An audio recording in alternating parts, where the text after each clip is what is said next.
Hello everyone, this is going to be Paranormal Talk with Rin number 2. I'm going to start off by myself today, and I'm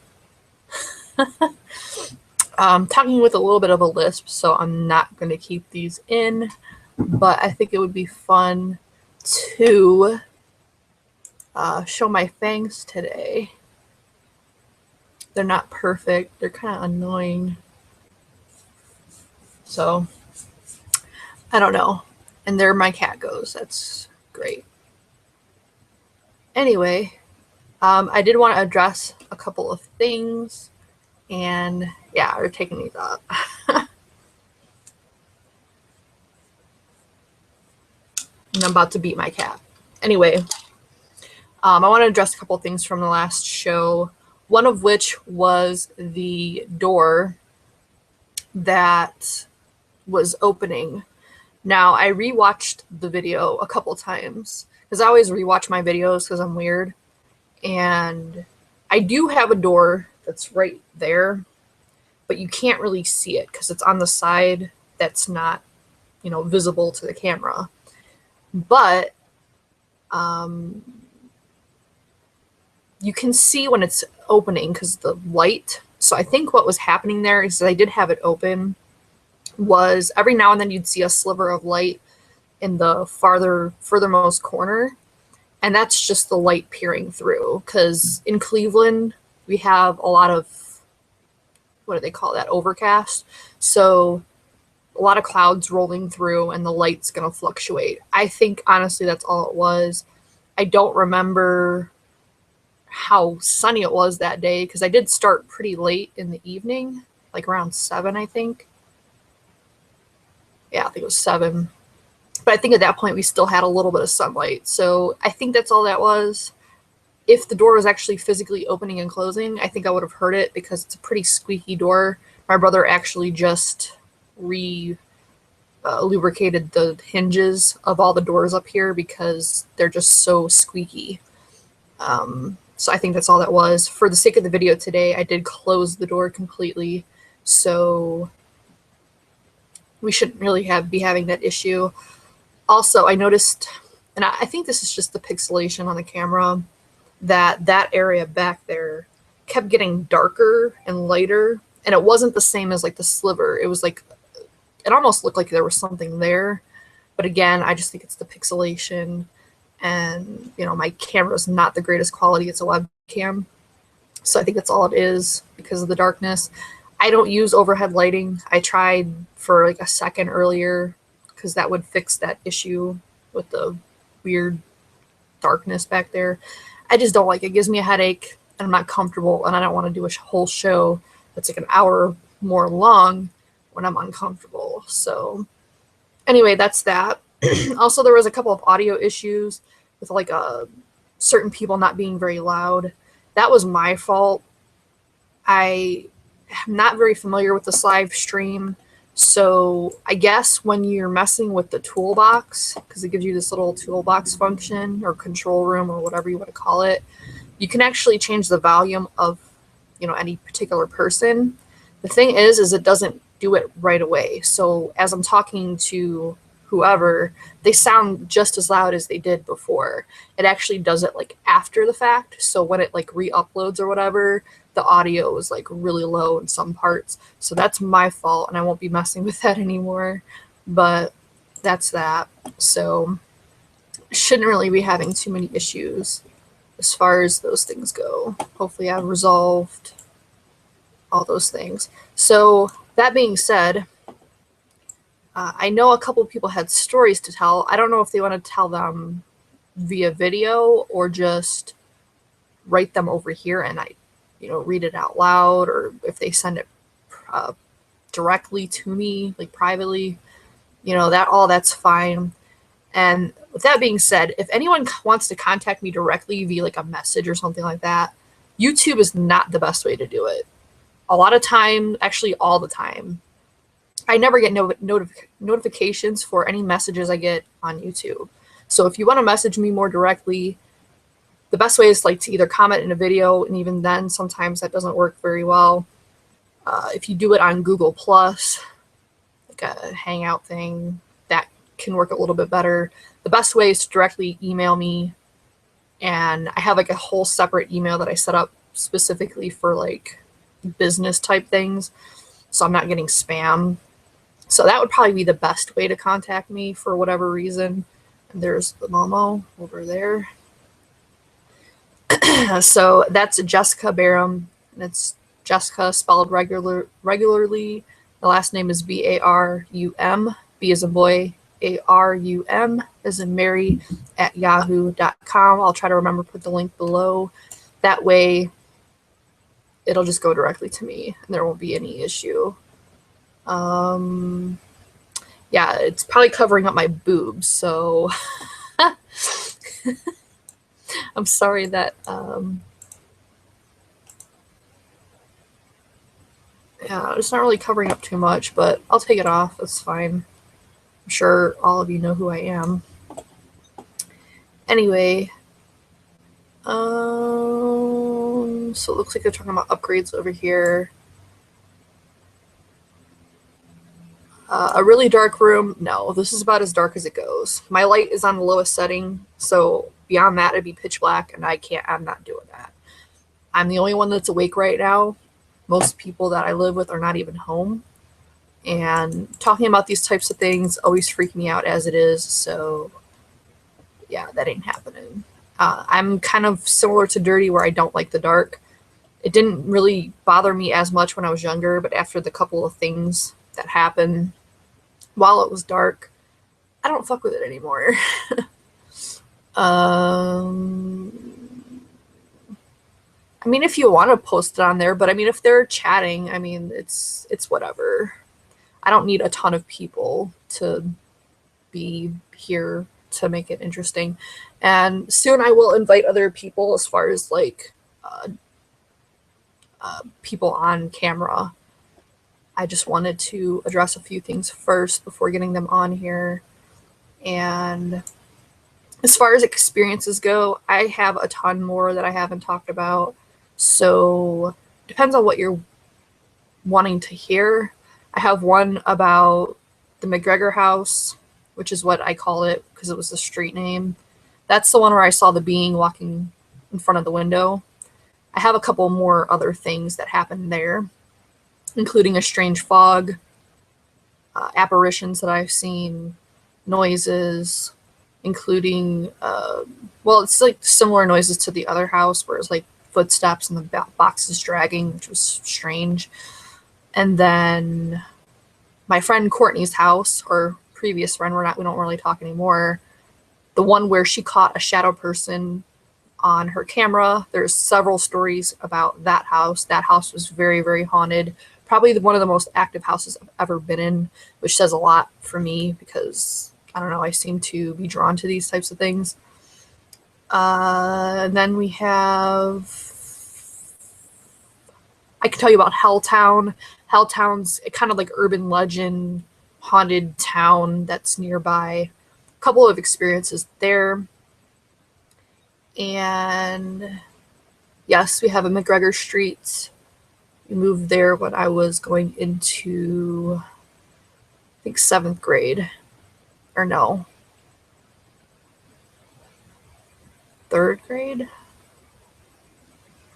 I don't know. I was in grade school still. We stayed there until I went to high school because they didn't want me to be going to Cleveland public schools as far as high school because they're really, really bad.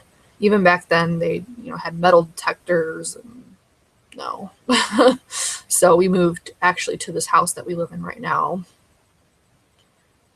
And so, yeah, tell me if you want to hear about any of those stories or if you don't really care. That's fine. That's interesting.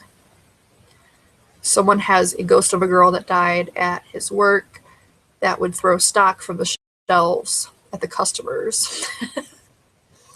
The thing about poltergeist activity, and I don't remember, well, I kind of touched on it in the last show, is that I think, honestly, with that kind of thing, unless there's other things that correlate to that phenomena, that it's self-generated. So either by one person or by a collective group of people, I do think that we have the ability to move things. Not like the movies where if you concentrate on it, it's going to move and all this other crap, but more just maybe it has something to do with the electricity in our bodies that are like releasing. I don't really know. But with the experiences that I have, the boxes moving and all that other stuff, I think that was self-generated because, I don't know, after a certain time it stopped. And when I was younger, because they say adolescence spikes that kind of thing up, you know, it was happening regardless of where I was. Not every single house, but if I lived anywhere, it was something was happening. So I don't know, I just find that odd that it would only happen during that time. And then it did happen while I was around that other girl, Courtney, but I think she was very active as well, as far as like her energy and all the other stuff. Like a lot of things happened to her. I think collectively our energies, you know, made stuff happen. Not so much the moving, like moving objects or whatever, but just the activity in general. Yeah, she wants under the covers, and she got under. You can see her moving around. My cat is a blast. Anyway, probably the scariest story outside the one I already told, the one with the being that moved across the window, that was probably the most unnerved that I was because I didn't know what it was. And if I would have thought that it is what I think it is now, I would have been even more scared than I was back then, because back then I just thought it was a ghost because I had seen other ghosts there, which I can talk about that at some point.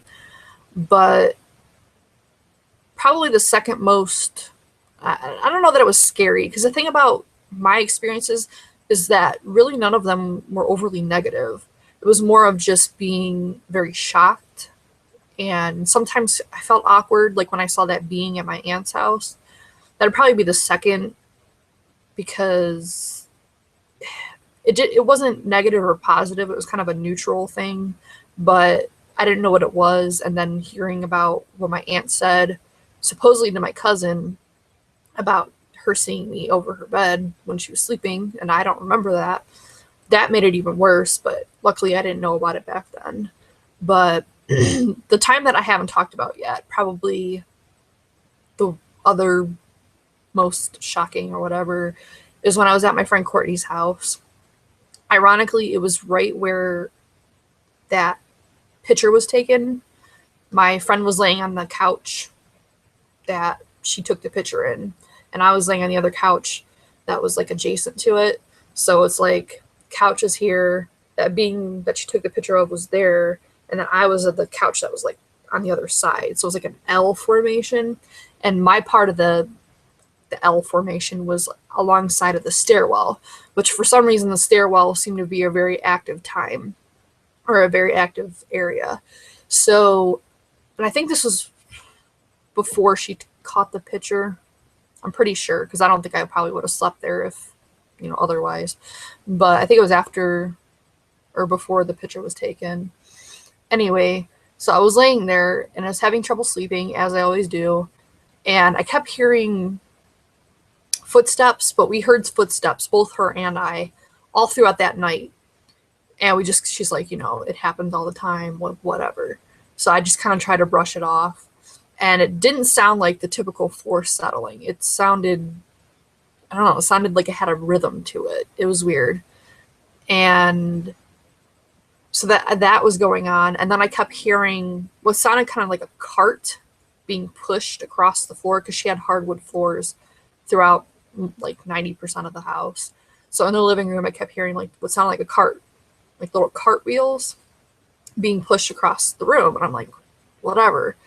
So I'm trying to like just brush everything off, because I had to sleep. We had to work the next day. So I'm like, you know, I need to get some sleep. And I was laying on my back and I was just trying to sleep. And then something told me to open my eyes. And when I opened my eyes, there was this apparition of a woman floating above my body. It was probably about, I don't know, maybe a foot foot or two above me. It wasn't right above me, but it was like pretty close enough. And I couldn't really see too much detail of her face, but I definitely was a woman.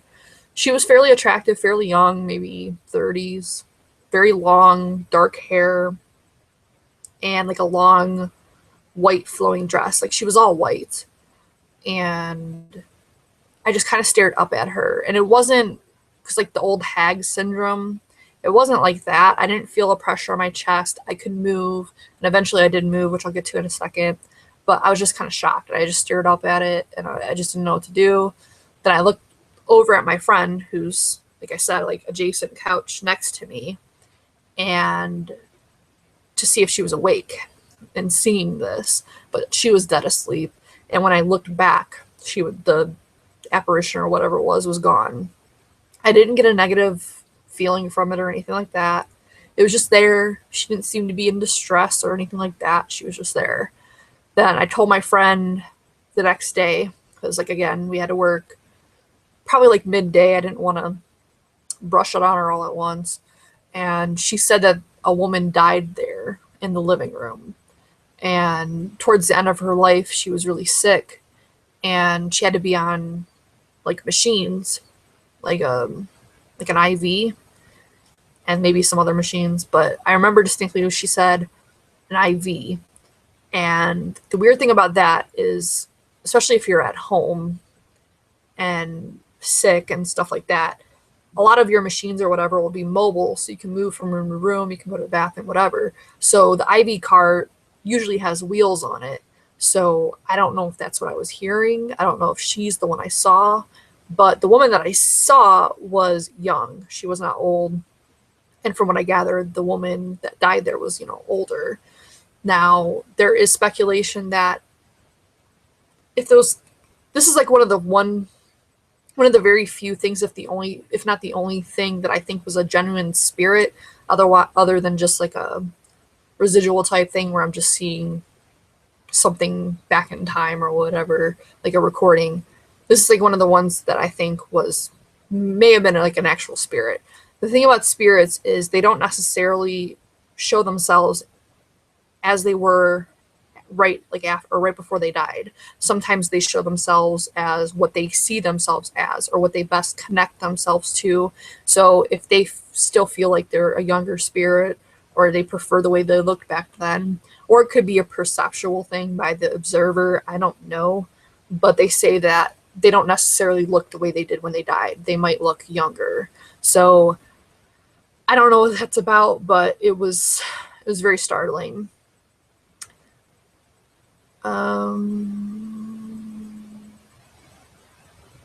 Just reading comments. Ouija boards?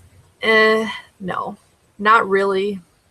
I have used one. I used one in the McGregor house, and nothing happened during the session. The only thing that happened was like a little bit after, like a couple hours or whatever. We kept hearing scratching, but considering the fact that both we had a cat in our unit and the one downstairs, they had cats in their unit. It's whatever. It really doesn't mean that it's necessarily anything. It could have just been the cat scratching, but timing of it was weird and it was very loud, and it sounded like it was coming in.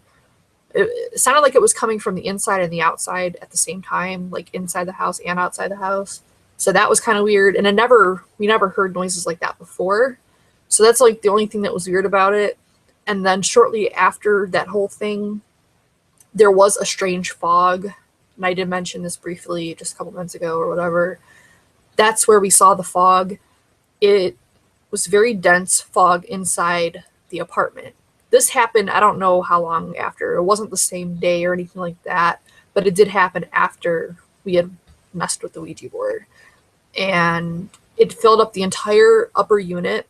It was so thick that we thought something was on fire, but it didn't smell. It had no smell whatsoever. Because, I mean, if you've seen fog, you know the difference between a fog and a smoke. They just look different. They feel different. And it definitely felt like a fog, but it was inside the house. And I'm pretty sure you don't have fog inside houses or inside I don't know. And it was during the summer, so it wasn't cold. It was just really strange. And it lasted for a while because we actually started investigating things, because even though it didn't smell like smoke or whatever, that was a logical thing, is that it was smoke and something was on fire. So we looked everywhere to see what was on fire, went downstairs to the neighbor's mother, because the neighbor was with us. His name was David. He was ironically the other person that was involved in the Ouija board besides me and my brother. So that might have something to do with it too. I don't know. But we went downstairs to see if his mother had burnt anything, because occasionally she would cook. Nothing. She was outside, I think, folding, because she had laundry hanging. I think she was messing with that, folding it, whatever. So she wasn't even inside the house. But she came in after that to help us find something, if there was anything to find, as far as, things being on fire or anything like that. We found nothing. Went back upstairs. It was still foggy.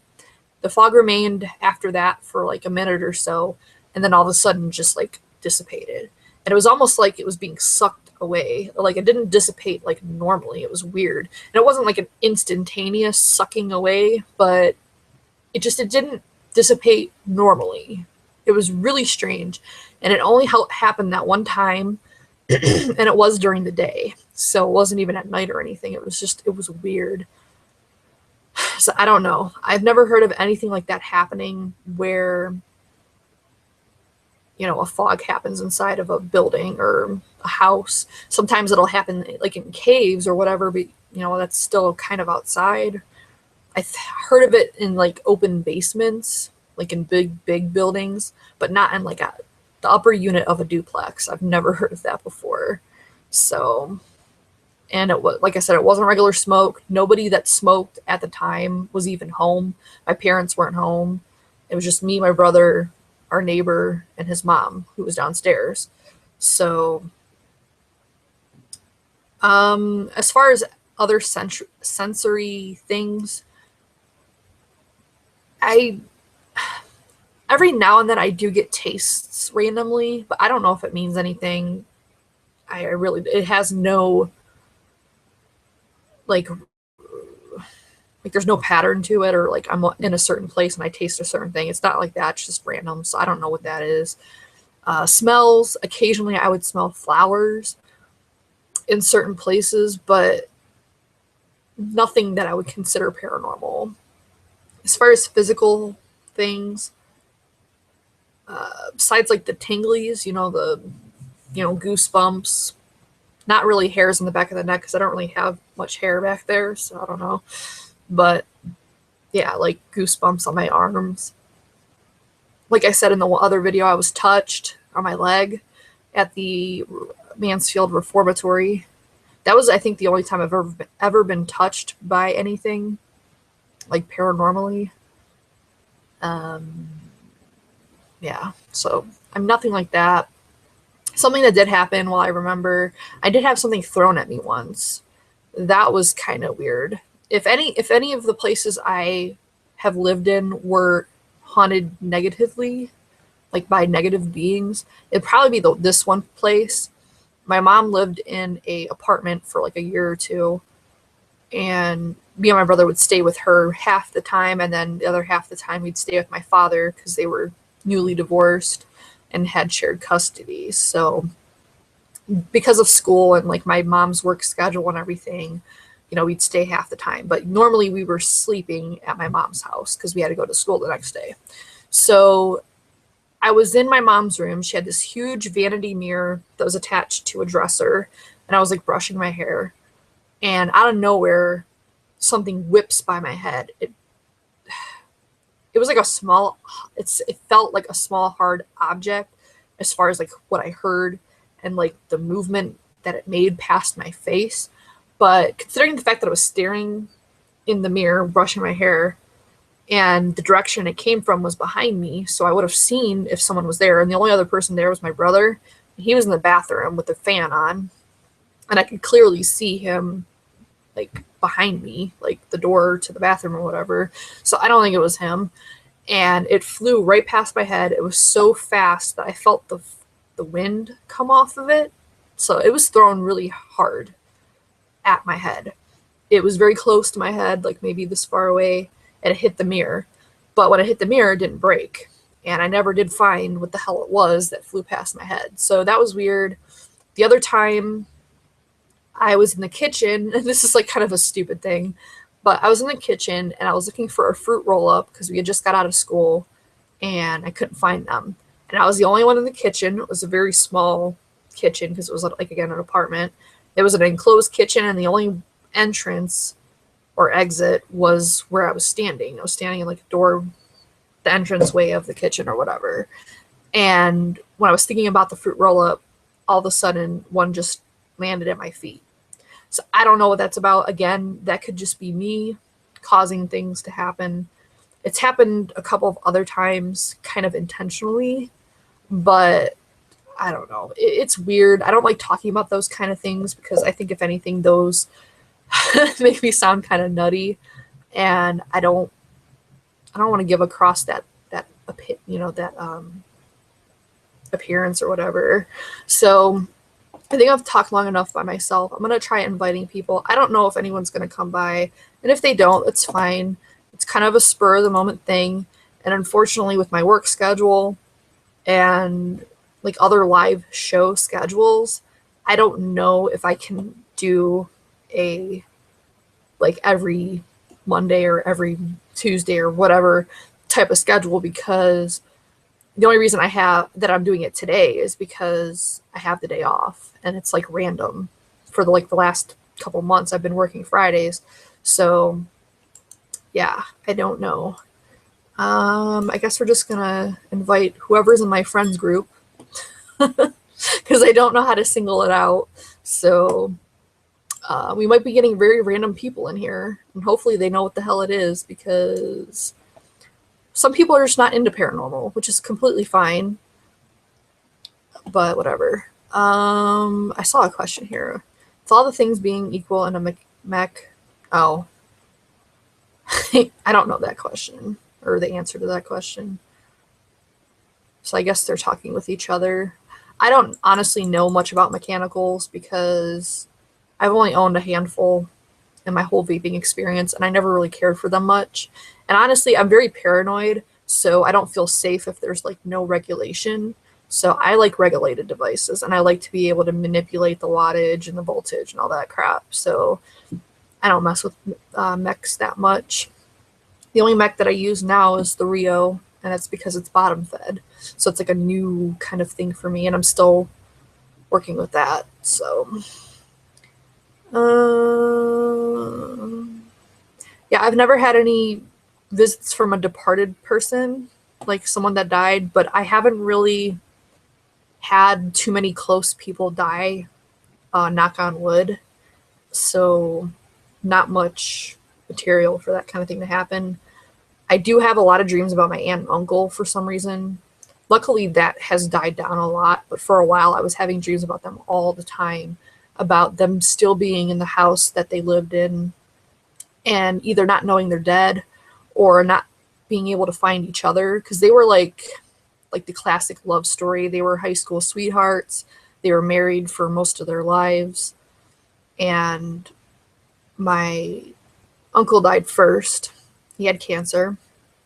And then my aunt died like maybe a year or two after. It wasn't much longer after he went that she, died as well. And I don't remember what she died from, but it was like random. Like she wasn't having any persistent health problems that I know of. So it's just kind of like that thing that, I don't know. It's sad though. And out of anyone that's died that I've known of, they were like the closest to me. But no, I haven't really seen any. That's why I'm not quick to jump on the opinion that ghosts are necessarily spirits. I think from what I've seen, it more correlates to a slip in time, like I'm seeing into the past, or what I would perceive to be the past just because of the situation and how they look and whatever. For whatever reason, I don't know why it happens. It just happens at certain places. As far as what I'm vaping tonight, same thing I'm always freaking vaping on. I vape on other things from time to time, but I always come back to lemonade because I don't know. It's a thing. I don't. The only other one I really enjoy vaping is Rocket Man. Hi, Raven. Hello, you called? It was just I sent out a blanket, request because I'm doing my paranormal chat thing, just to see if anyone wanted to come on. So I'm that's pretty paranormal. yeah. And I don't know how to do it by person, so I just sent it to whoever was in my friends. My friend. Because Daniel says, I have a call from Rin. Yeah, he probably won't want to talk about this stuff, but whatever. I mean, anyone's welcome. And if anything else, they could just leave. I mean, it's whatever. I won't be offended. Yeah, I can Um, make out for a couple. yeah, Talk about paranormal. Me and the wife are into paranormal stuff. I love it. Probably too much. Oh, she was raised around paranormal activity, and I've seen plenty of it. Yeah, the interesting thing about my situation is I'm the only one in my family that's really experienced a whole lot. My brother's seen some of the stuff, but not nearly as much. My dad has never seen anything. My mom's never seen anything. It's like just me. I must have picked up the wrong shit when I was born. Um, so yeah, When I was doing security guard work, there was a mill. Mill was hundreds of years old. Anyways, it was abandoned, and every night at the same time, there was this. You could see this guy, old guy, pushing what looked like a cart from the elevator to this spot, and then he'd vanish every single night. And I told the guards that would take my place about this, and they like, yeah, yeah, yeah. Well, next thing you know, I get a phone call. Hey, hey, hey, I'm not doing this place. Because yeah, there was a lot of shadow activity in there, and there was a lot of like noises because there was nobody in there. Because once you did all the floors and locked all the doors, there was nobody in there. But once they went to the bottom floor, they could hear like stuff being rolled up on top, and that they were like, "No, I'm not doing this." yeah. We have a little backbone. Yeah, shadow people are creepy. Because like from what I've done research on, and from what I've experienced with them, they don't seem to be the same as ghosts. They're like something else. And what that something else is, I don't know. Well, if they're doing the same thing and they don't acknowledge you, it's just a residual spirit. And so, no matter if you're there or not, it's doing the same thing at the same time over and over and over again. You know? Yeah. Well, the shadow people that I've seen, they, if anything, they were the most interactive. Like they seem to be aware that I was there. Like I got some kind of intelligence from them. And that seems to be a common thing too. I mean, it's the shadow people that I'm referring to are not the ones that you just see in your peripheral vision. Because I'm not sure what Yeah. that is. I'm talking like I seen these things dead on. My friend caught one on camera, and yeah, her place was obscenely active. I don't know what the hell the deal is with her house, but it was insane. And Where I live now, we get a few of them. Like I said, I got those orbs and stuff, and but we have a cat, and all you do is see the shadow go across the bottom of the floor. And I was telling my wife about that. She's like, I know. Because I thought a cat went under my legs, and I'm looking, and the cats are over there across the room. And you're like, okay. And one of the cats will actually stop acting like it's playing with another animal, you know? So, get a spirit of a cat, which is pretty cool. Yeah. I haven't really seen too many of those. I saw, well, I'm not sure what I saw. It was at the house that I was talking about earlier, and I've always been a night person. So even when I was younger, I would stay up all hours of the night, especially during summer. Hi, Fresh. What's happening, Ray? It's fresh. What's going on, Raven? What's up, buddy? Yeah, it turns out Daniel actually is into the paranormal and has a lot of stories, but he can't come on. Oh, DJ?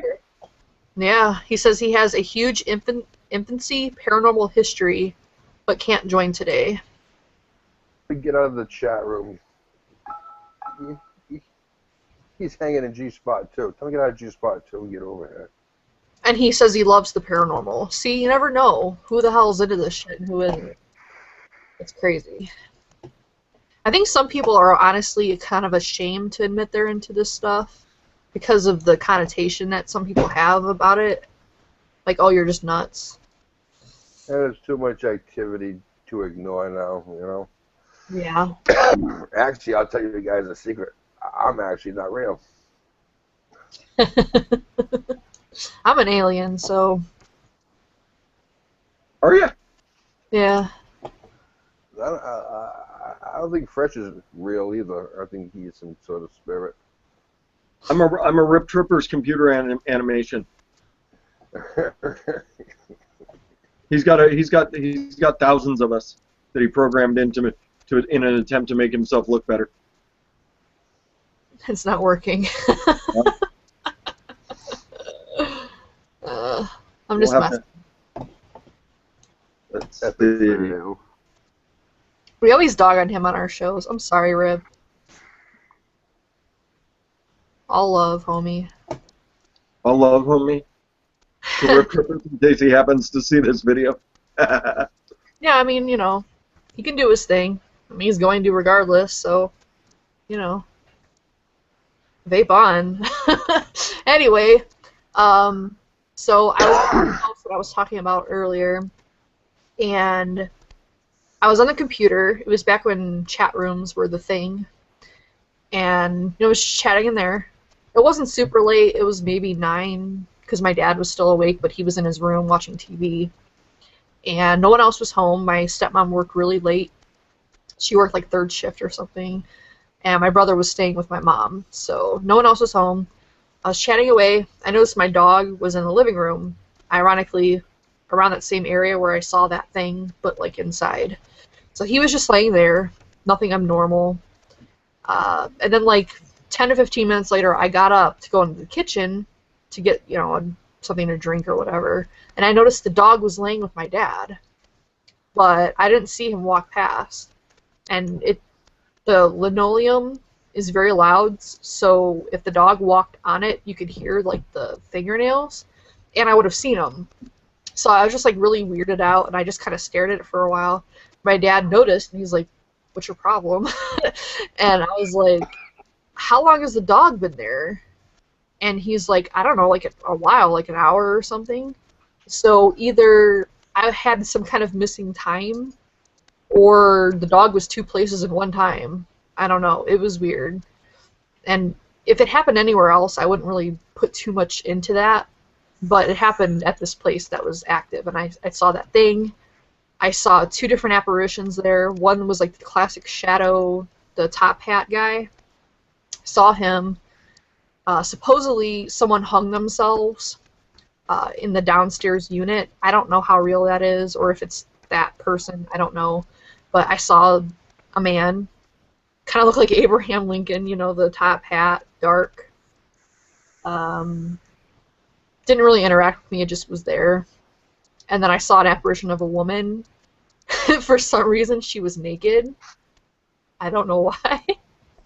She was like a larger woman. At first, I thought it was my stepmom, because it kind of looked like my stepmom, but she was a lot bigger than my stepmom was, so it was weird, because I heard high heels in the kitchen on that floor that I was talking about that's really loud, and it sounded like high heels. So I looked over, and there's this big woman just chilling. I'm like, what the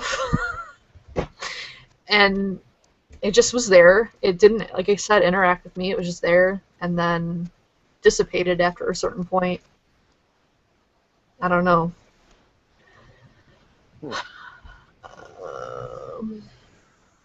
While they're talking about What I thought was funny is when you said naked woman. I happened to be looking at Raven at the time. Both me and him both just kind of went.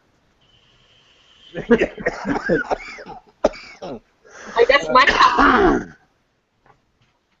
like, where did you live again? No, it wasn't.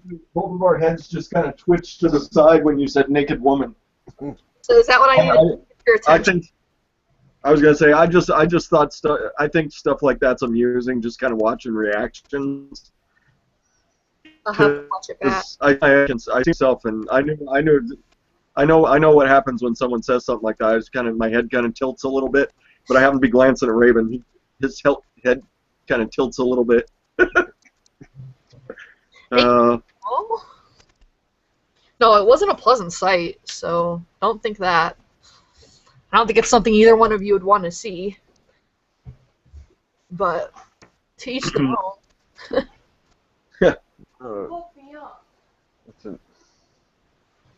That's a new one on us.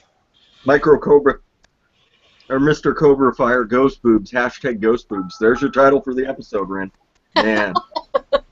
This early in the show, you've got your title. Phantom Boobs. That's the Phantom Boobs. Man, who's blowing up my phone? Oh, Phil is. That's not me. I haven't called you yet. No, it's not. It's not you. It's Phil. Well, he's trying to get. Oh, that's right. Phil's show's on tonight. That's right. Yeah, I kind of blew him off. How nice. I didn't know when his show was starting, and no one else seemed to know. He actually called. There you go. I'm just gonna mute my phone. I'll put it on vibrate because it's going berserk. It looks like he's got one or both of you on his list too. Yeah, I saw that after the. Yeah, he's got me on his list. I don't have a smartphone, you guys, so I don't get notifications on all that crap unless I physically go to Google Plus. I don't get anything. So. Well, my phone's really not that smart. It's supposed to be a smartphone, but it's pretty stupid. I've had smartphones and I wasn't impressed. So. And plus, I can't afford it right now anyway. At some point, I do want to get one just because there's certain things I can't do. But it's not a priority right now. Oh, speaking of that, and it's off topic but kind of messed up. I'm not going to say the chain that I work for, but I deliver pizza for a living, which I hate. I'm trying to get out of there, especially after this happened. A local store, it's not very far from where we're at, like maybe 20 miles, something like that. I'm not really good with geography and measurements and all that shit, so it's very close. They were robbed. So, yeah. Someone robbed a pizza place? Yes. And this isn't the first time. Just a couple months ago, a Pizza Hut was robbed where I live, in the city that I live. So, yeah, I'm like, it's time to really get on finding something else to do. Well, wow. You can always be a cook. It's funny. Let me tell you something, Rin. It's funny. My wife, she watches us cook. I think it's on YouTube or something. And I was listening to her voice and her mannerisms, and I was like, "Is that girl's name Rin?" And my wife just like describe her. So I was like, the red hair. Does she have tattoos all over? And I went, no. She goes, no, it's not the same girl. But if you was to hear her, it sounds exactly like you. I was like, holy crap, is that her sister? They say everyone has a doppelganger. YouTube, the name of the channel is Anarchist Kitchen. I'm making fun of your phone out there in the comments, Ren. Don't be making fun on of YouTube. Huh? Yeah, you gotta check it out. It's a ghetto It's blackberry. Wow, well, That's what it is. It's a piece of garbage, but it yeah, works. it's the Anarchist Kitchen. You gotta check it out. I'm telling you. What's the name of the show? Anarchist Kitchen. Anarchist Kitchen. I'll have Yeah. to check it out. So she sounds just like Rin? Oh yeah. Oh yeah, definite. She must sound dead sexy then. That's right. Oh yeah, Right, man. definitely. Man. We didn't know that that's what you do after hours at the pizza shop. You run the Anarchist Kitchen. Nice. Nice. I don't like pizza, to be honest. I can use those pizza ovens for other stuff. It's kind of limited. Ours are they're on a chain, so it's like you put it in and I don't know, it's stupid. I do like cooking, but it's not something I'd want to do professionally. Sounds like Domino's. I'll say it. No, but I'm not going to say who it is. I don't want to be affiliated with them. And I'm sure it's something where they don't probably want to be affiliated with me either. OC Soldier fought his evil twin in high school. Like I said, they say everyone has a doppelganger. I don't know how realistic that is, but I've got about 25 of them. Every post I go to, like I'll sit down. People that don't know, I do hearing tests for the government, so I travel for work sometimes. And every post I go to, they're like, "Dude, what are you doing working here?" I'm like, "What do you mean?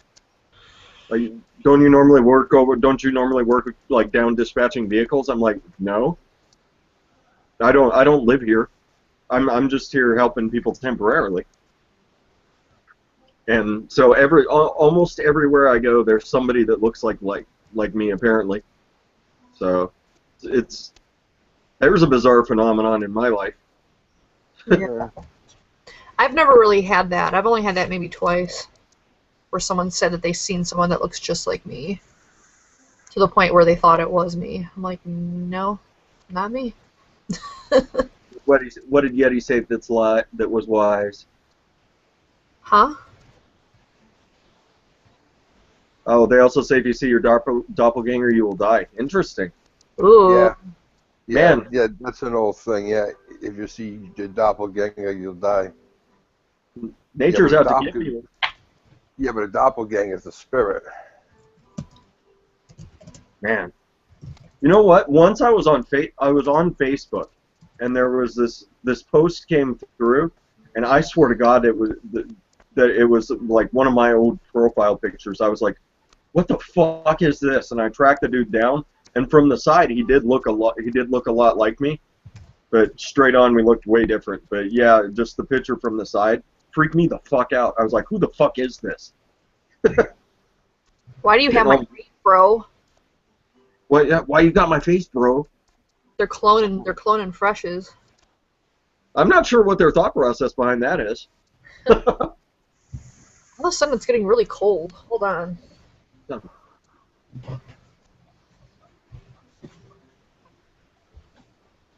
I had a little bit of your strawberry milkshake left,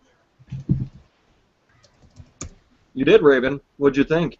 and oh well, I like it. From what I can taste, like I said, I still got that vapor tongue coming and going. But I put unicorn vomit and blueberry in it. In mine? Yeah, in the shake. Yeah, because I had a little bit left, and I just added a little bit with some more VG to it, you know. And now it tastes kind of like, you know that cotton candy you get in bags at the supermarket with the different flavors in it? Yeah. Yeah, it tastes like that. Interesting. Mm. And as a matter of fact, when I was exhaling it, my son-in-law says, that smells like cotton candy. Wow. I wonder which one of those flavors has the ethyl maltol in it. It's good to be the unicorn vomit. Okay. Has to be. Okay, there's your cotton candy. because the blueberry I used was just blueberry.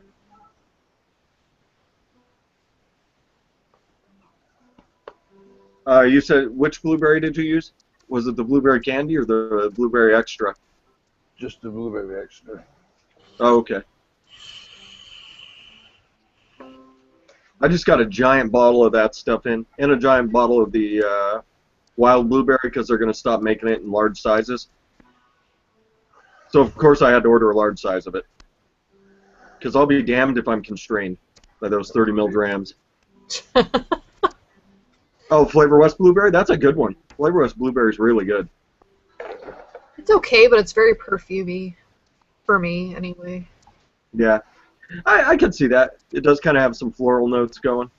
Yeah, but it's not bad. I just keep the top open for a few hours. Yeah, I try yeah, to that keep it normally does take care of that. on. I did try that Loran lemonade. How is it? It doesn't taste like lemonade to me. It tastes like lemon drops, the candy. So it's like Flavor Express lemon? No. No. Flavor Express lemon tastes like kind of like the lemon in the Fruit Loops. That's what it tastes like to me. Whereas this has a very candy flavor to it. It doesn't. At first, I thought it was gross. I'm like, what the hell is this? Because it didn't taste anything like lemonade to me. But then the more I vaped it, I'm like, this kind of tastes like the lemon drop candy, like the hard candy, because it's got that hard candy kind of flavor in the background.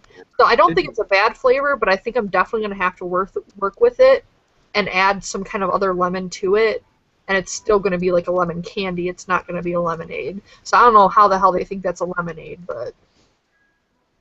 Well, my dirty ball sweat, that's what it started out with, and I was like, So what I did was I put, believe it or not, I put a little bit of Bavarian cream Oh, yeah.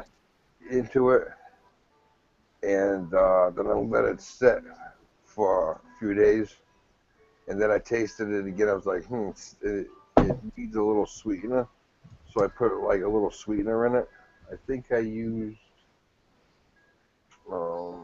this stuff here. What it looks like. It's like a bubble gum. It's a J fruit bubble gum. I put not a lot, but I put some of that inside of it, and then it tasted like lemonade. Not shop though. Interesting. You missed my fangs fresh. You had fangs in? Yeah, I couldn't talk with them without a lisp, so I took them out. I'm thinking I might be Butt Kicker's reviews for Halloween. Get my sunglasses and my hat. I'm jumping off. Going to spend time with the wife. All right, Raven. You guys have a good one. And You too. I guess I'll see you Wednesday. Yeah. See you Wednesday, Raven. Later, man. See you later. See you later, Ren. Bye, Raven. Thanks for coming by. No problem. Thanks for calling me. Dirty is huge on the interwebs. Do you see them? Very nice. The one doesn't like to stay on. Like, they're these custom things. You have to do all this shit to it. Yeah. And I used up all the thing they give you to, like, do them. So I actually had to order more because they're still not right. And they're, like, a little crooked, too. Interesting. Yeah. Nothing worse than crooked fake teeth. Yeah. I don't know. They look pretty good. Yeah, they're not like horribly uncomfortable, but talking with them is weird. It slurs your speech a little bit. Yeah, and I don't like lisps. I find them very annoying. Nah. Yeah. But maybe by Halloween I'll have them perfected to where I can actually wear them. But I don't know. What's happening to Tooch? Hero. You haven't really missed too much. Somehow we got talking about other random stuff, but whatever. That happens. That's what happens when you invite me into a room and I get distracted by anything. Just douche. No, I think it was happening before that too. Okay. Yeah, I find vampires hot, so Ah, kind of why I wanted to get the whole fangs going on. I actually thought about getting like, because like I used to have very sharp teeth right here, but I went through a period where I was grinding my teeth in my sleep, and that kind of fucked those up. grounded them right away, huh? Yeah, like from stress. Yeah. It's actually not as bad as it used to be, but at one point it just hurt to talk because my jaw would just hurt so bad. Because I used to talk for a living, I had to answer phones all day, kind of like a call center type thing, but with employees opposed to like regular customers. But it's still talking like all day. So by the end of the day, my mouth would just hurt so bad, and just from the talking. But I was stressed out from that job, which was causing the teeth grinding. I actually had to wear the stupid kind of retainer thing. Yeah, like it just like it looks like those Invisaligns where it just fits over your top teeth, and that's just to keep from causing further damage. Because when I went to the dentist, they could tell immediately that I was, grinding my teeth because like how it fit in, like my teeth would fit into the grooves in the top teeth. So it's like, I don't know, kind of like tectonic plates and how they like you know how like the unified continental theory where like everything pieces up together. Yeah.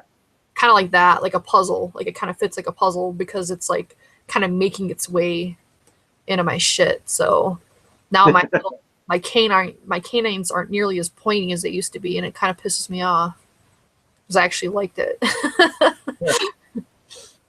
You could always get a Dremel out and sharpen them. No, my teeth are very sensitive. But I actually was thinking about for a minute getting like I think it's like prosthetic teeth or something. They actually have them like where they're permanent, but I think that's a little bit too much. just for a little bit of fang action. I mean, it can't be like, I don't want to say healthy, but conducive to like eating or talking. Like I wouldn't get the huge ones, but plus people probably think it's very weird. Like those people you see with the dermals and stuff like that, and like I don't really like piercings to be honest, but I can deal with a little bit. But like when they have like their whole face pierced and all that stuff, it's kind of strange. I don't want to look like one of those people. Or like yeah, I knew this gal that got a rose put in under the skin in her hand. It was bizarre. Yeah, I just don't understand why people think it's attractive, but I don't know. To each your own, I guess. Yeah, I have no idea either. I don't even like gauged ears. I just think they're weird. Everybody around here has gauged ears. I've got too much cauliflower ear to ever have piercings in my ears. So I think I could probably have something that like up at the top up here. But that'd be about it. Too much cauliflower ear for my days as a wrestler. Yeah, I just don't want them.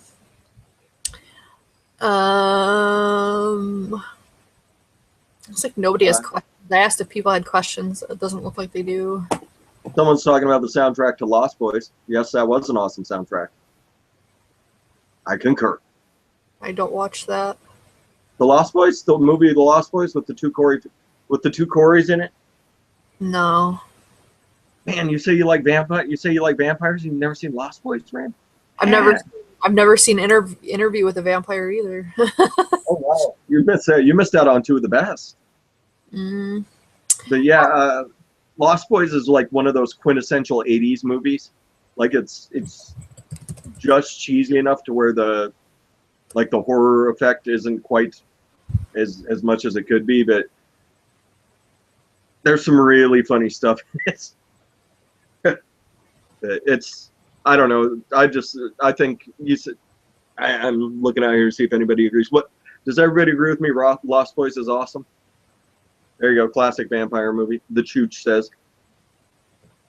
The Chooch loves Lost Boys. That may have been who was talking about the soundtrack.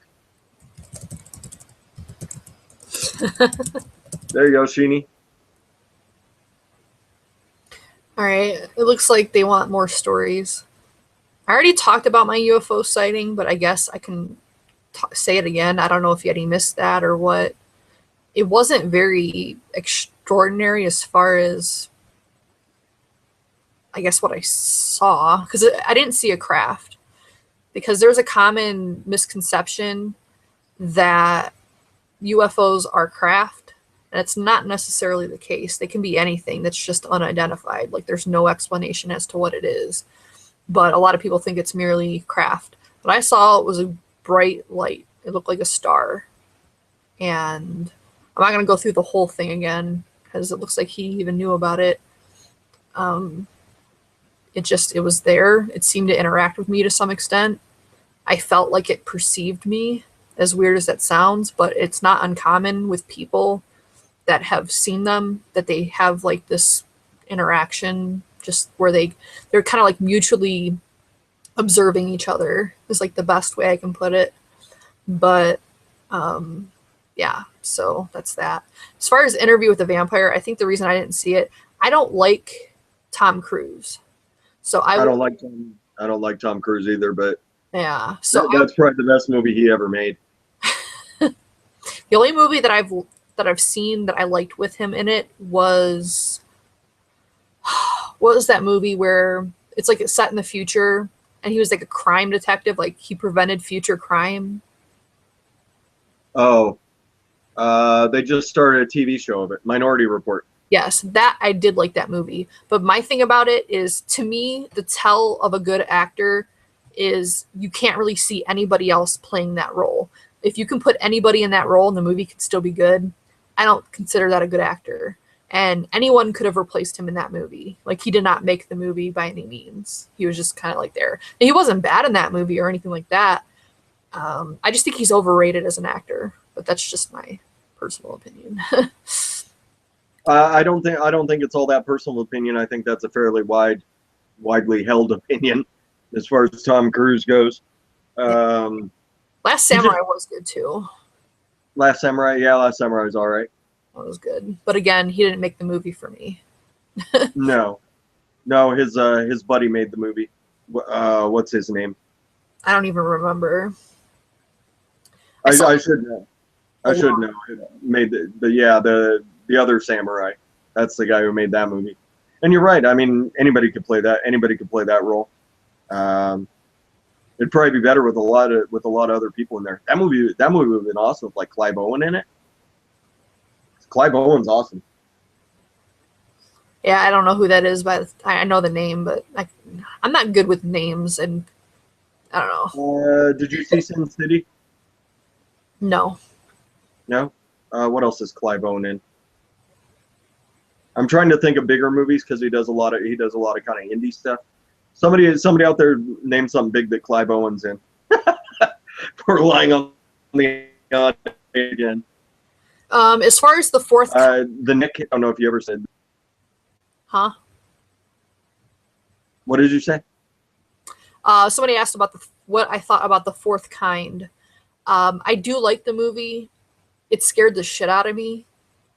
Mainly because it was supposedly based on a true story. I did try to do research about it, and as far as the footage in the film being authentic, as far as I could find out, it was not authentic because the person in the film is an actor, and certain furniture were exactly the same or something like that. I don't really know, but supposedly the footage in the film was not, legit. It was basically made to look like that to give a more, spooky effect, kind of like the Blair Witch Project, how that was supposedly real, but it wasn't. As far as that goes, that kind of pissed me off because, like, what's the point of having it in there? But considering what was seen on the film, I'd prefer to think that it was fake because it scared the shit out of me. That movie creeps me out. I can only watch that movie at certain times in the day. I just, especially the thing with the fingers where she's like dragging her fingers on the ground and it's like the wood floor and it like fucks up her fingers. That kind of reminded me of something that happened, with me waking up with splinters in my fingers. So not saying it's just from the same thing or anything, but it was too close tight. to home. Yeah. So that just scared the shit out of me. But supposedly that whole thing was debunked and the people that were involved in like the mysterious disappearings and all this other stuff was due to some kind of natural phenomena, like it was like a whiteout or something and it messed with people and they were going insane. Like they basically tried to like pull the whole insane card and say that all these people were crazy and there was no truth to it. And you can believe what you want to believe. I don't know what I believe either way, but neither here nor there. I love Mila Jovovich. She's one of my favorite female actresses or actresses, whatever. So any movie that she's in, it's kind of good for me. But Yeah. Someone just brought up Fire in the Sky. That's pretty. That movie I haven't seen yet. But the thing is about that movie is it was based on a true story, but they over dramatized and kind of manipulated it to be scarier than it actually was. Because there are a couple interviews with I think his name is Trevor something. And is he the one who disappeared? He was the one that was taken. Okay. He showed back up again. For anyone that's not familiar with the whole Fire in the Sky story, essentially there were I think there were 5 lumberjacks. They were working in the woods and they were like on their way home or something and they came across a very bright light in the sky and they decided to go check it out. Well, what they came across was a UFO, an actual craft that was hovering fairly low to the ground. Trevor decided that he was going to get out of the truck and go investigate. His friends were cautioning him to come back or whatever, but he ignored them and actually went up to the craft and touched it because he wanted, I guess he was just curious, and his curiosity overcame his, he knew it wasn't a smart thing to do, like in reality, but he was just so mesmerized by it. He touched it. Yes, Travis Walton. And essentially what happened is the minute he touched it, I don't know if the craft was alerted to him or just alerted to the fact that they were there. And there was this bright blast that almost looked like it was a weapon. But when he relates the story, it sounds like more of like their propulsion was actually boosting up to take off. Because that's what it did after the thing shot out. It took off. And Travis was blasted by this beam, and his friends thought he was dead. I don't remember if they actually got out of the truck at that point, but they were pretty close behind, still in the truck. Saw this happen. He wasn't moving, and it freaked them out, and they took off because they're just, they didn't want to be next, and it was just like a really traumatic thing. Eventually, they did go back because they felt guilty. And in case he was still alive, they didn't want to leave him out there. So they did go back. And by the time they went back, yes, it's Travis. I'm sorry. I blame Trevor Jones. I blame Travis. Yes, Travis. They went back and he was gone. And supposedly while he was gone, I think he was gone like 5 days, something like that. Hi, Gizzard. What? Gizzard's still in the house? What's up? He's not talking, so I'll just continue. So, he was missing for, I think it was 5 days, was it? I thought it was longer than that, but because I know they went out and they were like searching the woods. They got together at giant parties, and the FBI came in, and eventually they found him naked like 2 towns over or something like that. Yeah, he was out at a gas station. Yeah, he was missing for a while, and I guess what Travis relays is that he was taken aboard the craft because I guess they felt guilty that he was injured. They took him aboard, and they actually fixed him. They weren't torturing him like it was portrayed in the movie or anything like that. they actually were healing him because he would have died otherwise. He had very severe burns, and I mean the story is pretty scary, even the real story, but it's still it was dramatized very heavily by the film studio because of course they want a horror story. They don't really want the truth. So yeah, somebody says it was 5 days. So Did you see who wandered up in here? Hey guys, I did. What's happening? Hello. how are you? TVC? Good. How are you? Good. We're talking about the paranormal. I don't know if it's something you're interested in. I love the paranormal. Awesome. I was watching for a while, and I was listening to the Fire in the Sky chat. Yeah. So I'm here to be the skeptic. Oh. That's my job. That's my job. You can't overstep your Oh, bounds. shit. I need to know my role. Okay. So I will play the fence then. I can be swayed both ways. It's funny, and I don't know if this is common for everyone, but the older I get, the less, I guess the less the fantasy part of my brain wants to sort of make up stuff to believe, I kind of need more proof in my life. Yeah. I'm not, now, by the way, I think anything we can imagine is possible. But prove it. And it just seems like when it comes to anything with ghosts or aliens or religious, any miracles, prayers, anything like that, there's not 1 ounce of any proof for any of it. Not one documented case besides somebody saying, I saw this, I believe this, or I feel this. And I'm cool with them believing it, but I know a lot of people that believe a lot of things, and it doesn't mean I have to. You know what I mean? Yeah. Exactly. That's kind of. I'm kind of the same way. I can explain my way around 9 out of 10 things, 99 out of 100 things. The shit that I really want to know about is that 1 in 10 or that 1 in 100 type thing. I'm like, all right, now you've got my attention. Now I'm interested in. But yeah, because we were talking like sleep paralysis. Like I've still experienced that every once in a while. It's creepy. It's something really creepy, but I know what sets it off, and I know what prompts my brain to do it. Yeah.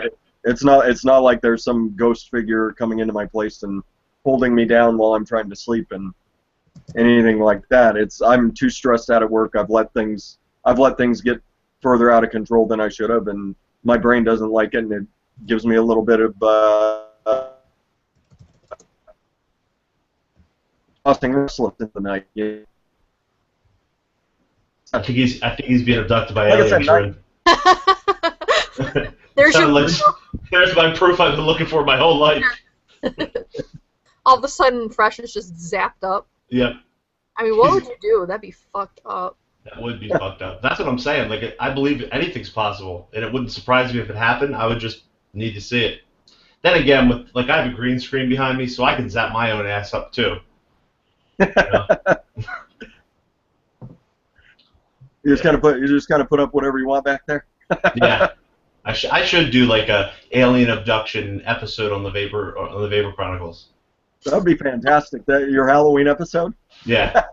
I actually do have a secret, and I'm not going to blow it because I have 2 things coming up in the next.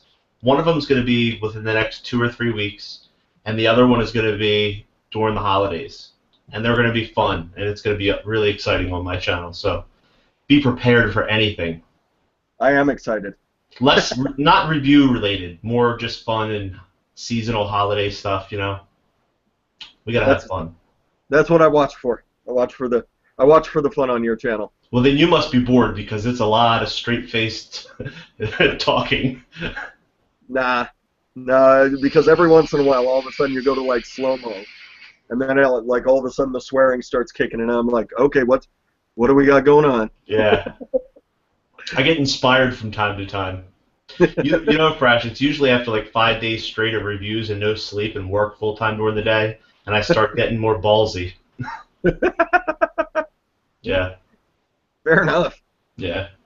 Yeah, I mean that's back when I was really pushing content like all the time, I'd stay up till like 2 o'clock in the morning, like every night, editing videos, making sure shit got up, and it got to be too much. And I could tell when I would get to that point, because I'd be sitting there shooting a video and I'd like start running my mouth about something. I'm like, nope. Yeah. Let's just go ahead and sit back for a minute. I have really, really poor impulse control problems sometimes, and I get myself in a lot of trouble, so I have to refrain. Sometimes. Sometimes. Yeah. Or you just start doing live shows and you say whatever the fuck you want. Yeah, you know what? Ultimately, though, like, I have my own business, so I'm not going to lose my job, and this is a hobby, so you have to just be yourself and take the good with the bad. And if you say something fucked up, if you meant it, then just stand by it, and if you didn't mean it, then apologize and say you were in a bad space or whatever. Yeah. Just got to be real. Own it all. Yeah, that's what draws people to you anyway. Like we're all on here, and we have a community, and we're all friends because we like each other, and that's why people like your channel, like my channel, it's just that's the community. So, does my voice sound okay? I'm messing with my microphone input lately. It's been really tinny. It's a little echoey, but it's not tinny. Yeah, the echoes fucking. Let me see. Hold on. Tell me if this gets too loud though. Okay, hold on. It's the aliens. It is. Is that better? Yes. Yeah, that's way better. Is this even more clear? That's I even like that's it. even sexier. This is my real speaking. Yes. This is oh yeah.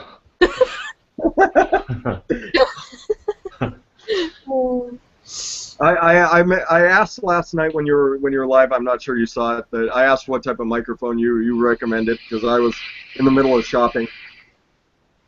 Don't ask me because mine's been sounding like shit.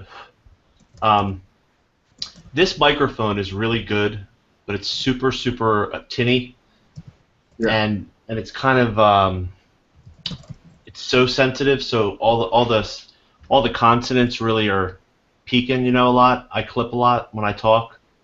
Yeah.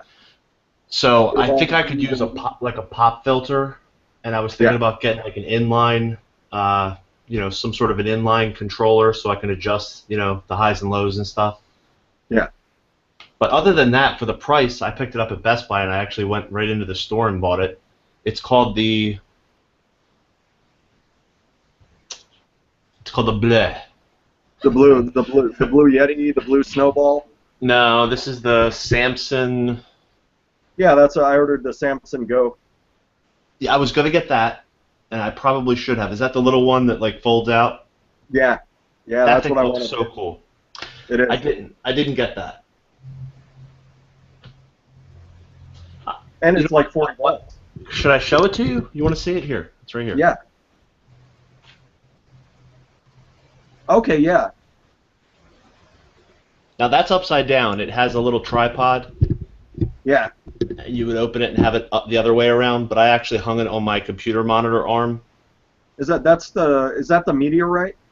Yes. I think. Yeah, I'm pretty sure that's the Meteorite, but I was eyeballing that one pretty hard too. It wasn't very expensive. Yeah, but I wound up going with the Samsung Go just because for $40 and everything that you get with it, like all the built-in software, and when you download the drivers, you can really start messing with your audio levels. So then it's got an inline jack. It's got all sorts of stuff that you get on a high-end mic for $40. I mean. Yes.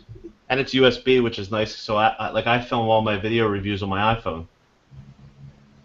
So it plugs right into it. Nice. Yeah. Nice. Yeah, I was eyeballing that. And then I ordered another C920 so that I can have high def face to face and then high def on my up close. I spent some money on my channel last night, Brian. You deserve it. You should. I agree. I agree that I deserve it. But I mean, that's one of those things that's been kind of turning me off lately about doing my reviews. Is I've got it's supposed to be 720, up top from my laptop. I don't get 720 out of it. I'm lucky to get 480p. And so You know, when I use this really good camera, my C920, it looks fantastic. And so it drives me bonkers that I've got this 480p, and then I switch to 720 up close, and then I'm back to 480p. So maybe the obsessive compulsiveness has taken over. Then I don't like how my channel sounds right now either. So I bought the mic. Nice. I bought a new power supply that's supposed to be, I can switch on and off what I'm using. And I bought a pop filter. I bought some other stuff. It's gonna take you like a year to get that money back. I'm not monetized, man. Well, then it's gonna take you longer than that. You know, with all the gear I've gotten recently in, Yeah. I'm even. Good. Good. I haven't sold. I've sold one thing on. I was just trying an app out, and I sold one thing ever since I started my channel. But I have so much stuff lined up to sell that I just haven't even had time to do it. You know. Yeah. But like tomorrow, I'm heading to that vape expo. So hold on, for anybody that's watching, if you're going to Pennsylvania tomorrow, let me show you what I'm. Rin, do you mind if I tell people what I'm giving away tomorrow? She has taken over the comments, so Okay. she'll be back in a sec. You can do whatever you want. Oh, well, in that case. Yeah, baby. Yeah. All right, so I have. Let me take this off. Here's my underwear. No. All right, so I'm giving away. These are kind of old. This is the IPV Mini 2 70 watt. So I'm giving away 2 of them. I'm giving away a Cupor Plus. I'm giving away an iStick 100 watt. I'm giving away a Joytech Evic VT, a Sigelli Mini, a Guardian Dovepo 1.5. I think it's 150 or 200 watts. A TF V4. 6 Cupor Minis. Yeah. A Vanguard VTC something or other, 80 watt. Some sort of a Miracle mod, and a whole bunch of TVCT tank. I got a whole bunch of grabs. So I enjoy meeting people in person, and then when they say who they are and I know that they're involved in the community, I like to give them shit. You're a good man. It's the way it should be, right? Absolutely. So hopefully I'll meet some cool people tomorrow. This is going to be a pretty small one, I think. I mean, it's kind of in the middle of nowhere in Pennsylvania, isn't it? Yeah. So It's not going to be like Vegas. Stan actually set the meet up. It's just so you guys will all come hang out with him. I know. He's in the parking lot with the tent. Exactly. He's like, hey, guys. Welcome. His trailer's hitched up there. Yeah. Welcome to the Carlisle, Pennsylvania Vape Expo.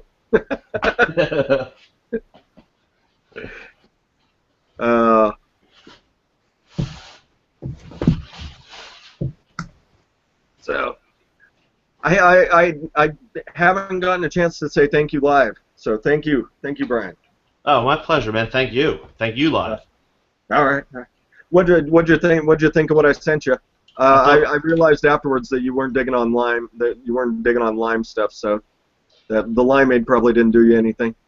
You know, the limeade was tasty, but it's just not the way I vape usually. So Yeah. just because I like something doesn't mean I'm gonna vape it all day. Like right now, I'm vaping on the peach colada. Yeah. From Adore, and it's delicious, but I wouldn't vape it all day.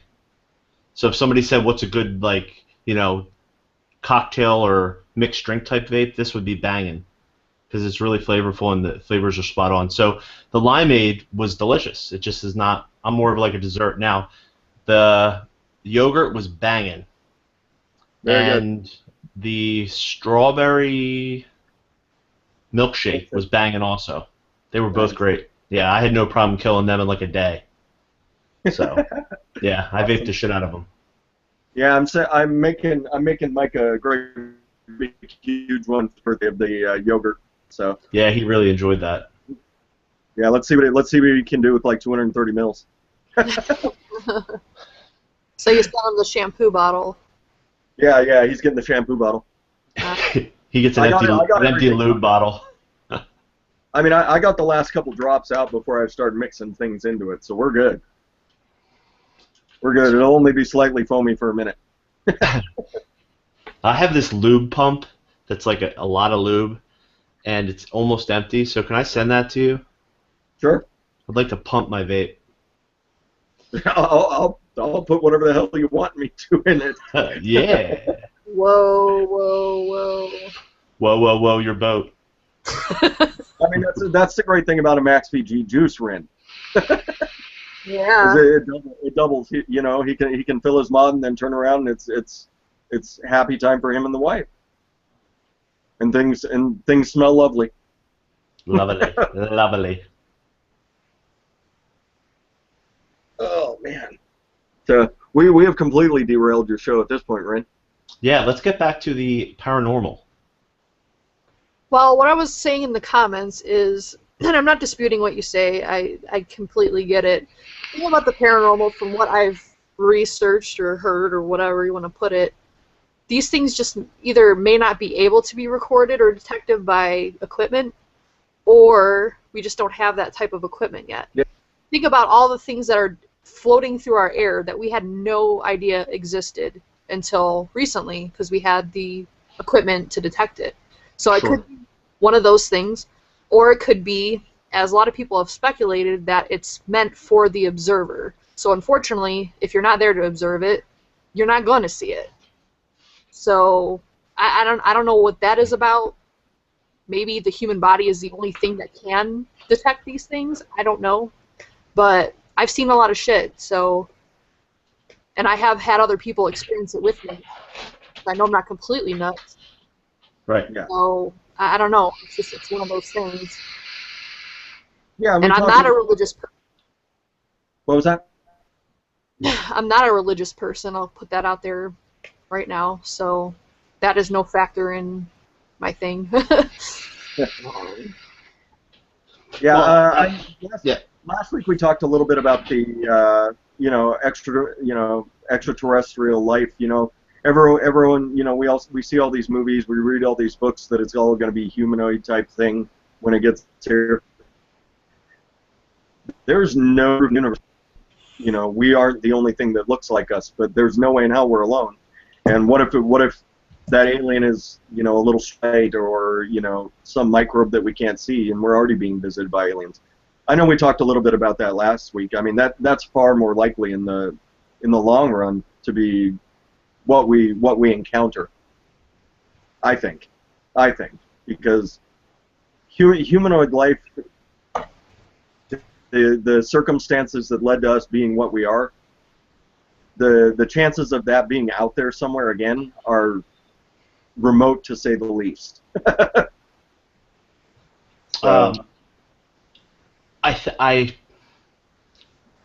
This is, by the way, where I am now in my life. I haven't always been here. I was pretty religious up until about 20 years old, maybe. I'm 37 now. So this is the deal for me. And this is super scary, and it's not... Well, first of all, the outcome that I want to be, I don't even know. Like, I don't want to live forever, because that seems like that would be hell. But I don't want to die forever either. Yeah. So, like, with my little brain, I can't pick an outcome that is acceptable, that I would say, that's it, that's what I want. Yeah. Because all of them, and, you know, everyone says heaven this, heaven that. Let me tell you something. If you come to my house during Christmas time, you do not want to see my aunts and uncles and everybody living for eternity together. There's uncles that don't like aunts. There's nephews that don't like my mom. You know, there's just all kinds of drama. I know this. I know that, number one, I don't have any of the answers. I know that I don't make the decisions. I didn't choose to be here, and I won't choose to leave here. And I'm like a small, insignificant speck with all of you other insignificant specks, which is pretty significant, in my opinion. And I believe in this moment, what I can taste and see and touch. And I totally believe in love and respect, but I'm also a realist that says if you take food away from me, you make me feel unsafe, you have my job lost, you put me in a depression, I'm capable of just about anything like all of us are. So I'm not perfect Absolutely. or saintly or anything. I'm just in a good circumstance and I'm grateful in my life, you know. So but I don't disrespect people and I don't judge people. I'm not like I wouldn't say I'm atheist. I'm a I don't knowist. You know what I mean? Like Yeah, they call that. What do they call that? agnostic. Yes, yes. Yeah. I mean even if you are religious, there's 60,000 sects of Christianity Yep. and none of them can agree. Nope. So it's man that can, you know, and how many people have I met at all the churches I've been to, and somebody says, God told me this, God told me that. What, God's talking to everybody and they all disagree? What's, you know, and then you have people, and you know, Rin, you were saying about like having experiences where you see and experience something with other people. Our brains are so malleable and we're so capable of misinterpreting and viewing the world and skewing it and distorting it and believing a truth that might not really be a truth. And I've done it in relationships when I stayed and said I love someone when I really didn't, and all kinds of areas of my life. All you have to do is lay in bed at night and stare in a dark corner, and you'll make all kinds of things happen that aren't real, you know, and believe it. But the religious part of it, there's people that are willing to die for their beliefs every single day, and they have religious experiences where they see things, and they're willing to literally die for the belief. It doesn't mean it's true, though. So that, you know. But the thing is truth is another thing that's malleable. What's true to you is not true to them. So I completely agree. basically, what I was saying in the other show is perception is reality. Whatever you perceive to be reality, that is your reality. And even facts like science, you know, people always like science this, science that. Science isn't even foolproof. You know, what was scientifically correct years ago is not scientifically correct now. So does it mean that, I mean, we can't really rely on too much of anything. Like, everything is constantly changing. And it's like, it doesn't mean that it's not true, but it's maybe not the truest it could be. Like, it's the truest thing that we can perceive now, and having the information we have now. Yeah. But does it mean that in like 100 years we're going to have something that's even more true than it was now? Probably. We only have what we have. We can only base our logic or whatever on the facts that we have now. Now, the things that I've seen, I'm the first to say that I don't know what a lot of them are. I don't know what they mean. I'm not going to say that this was this and this was that.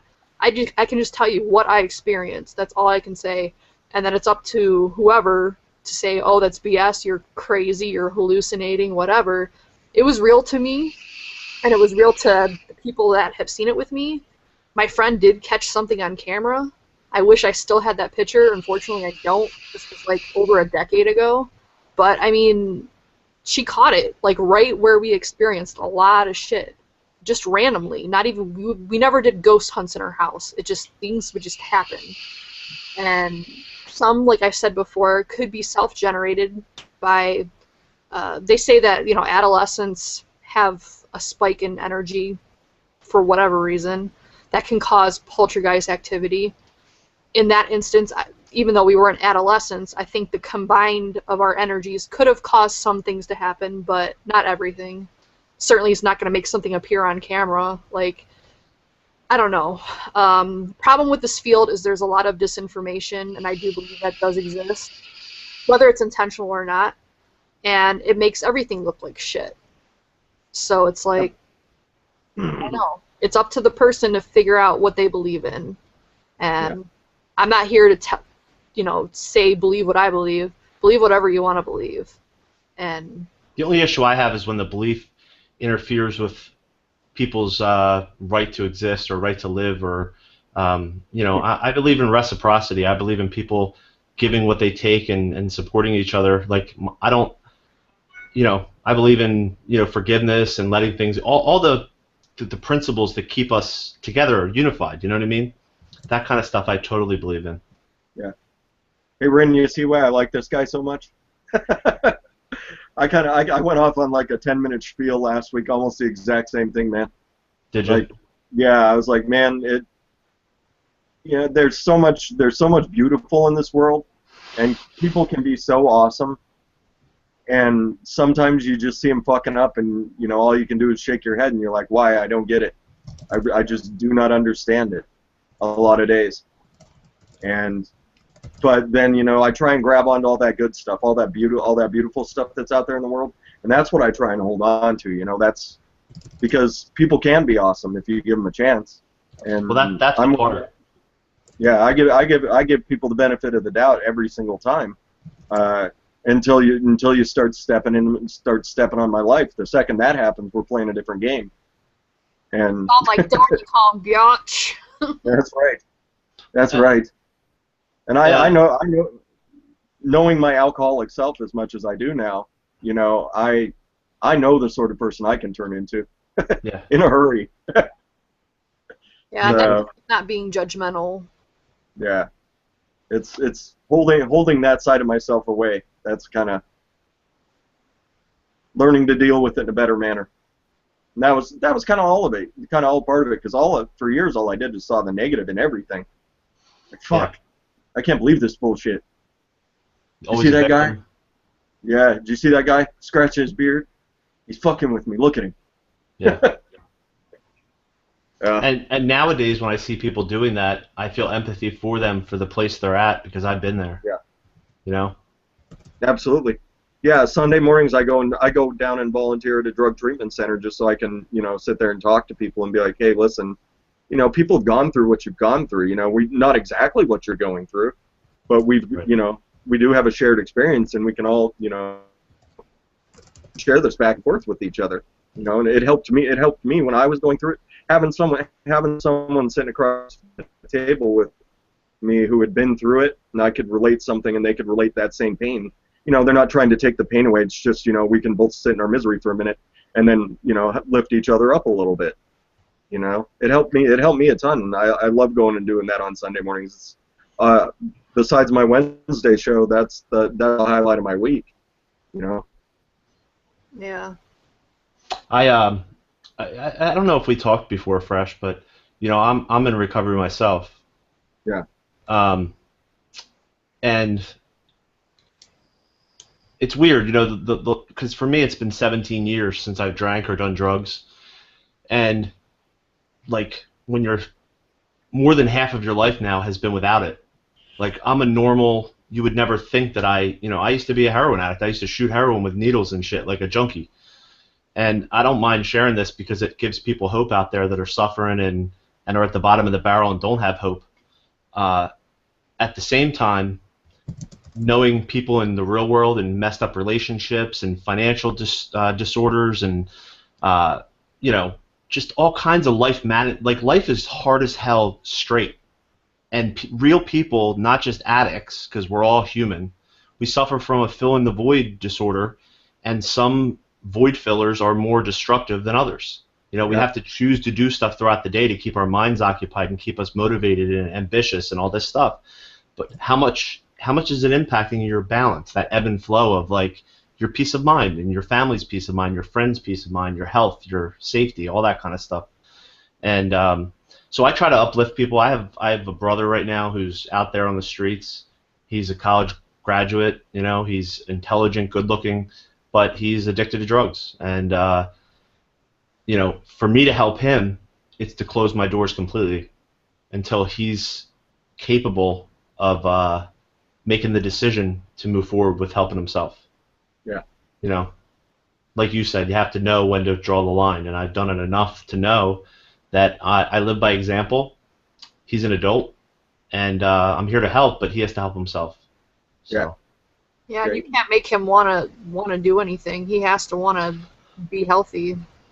And it breaks my heart because I don't have that missing link to give him the willingness to save his own life. And it's been so long now that his brain is like seriously messed up. And I don't know, I love a comeback, and I believe he can come back, but he's never going to be able to regain, being at my wedding and being present. And you know, all the years he's missed when everyone else was building their lives, it's going to be really hard for him to not be depressed about what he missed, what he gave away, you know? Yeah. Sad. Yeah, and part of it's learning to deal with the regret. Yeah, I know. And yeah, you're absolutely right though. You can't help people that don't want to help themselves. It's always been true. Yeah, it's always No been matter true. how much you reach out, yeah, that's how you get stepped on in a hurry. And you know what? I get it, because, like, I smoked cigarettes for years after quitting doing drugs, and you know, food's a drug, and so is cigarettes, and one of them's more of a chronic, and one of them's more of an acute problem, but they both impact your life negatively. And I justified the shit out of it, and I just wasn't ready. My dad, every single day, because I work with my family, my dad would say, "I love you. I don't want you to die from smoking." And I would just continue, like, walking away pissed off and smoke. Deep down, I knew I just wasn't ready. You know what I mean? And it's like that right now. Like, if you're eating too much, or if you need to exercise, or anything that doesn't feel good short term is usually what you need to be doing.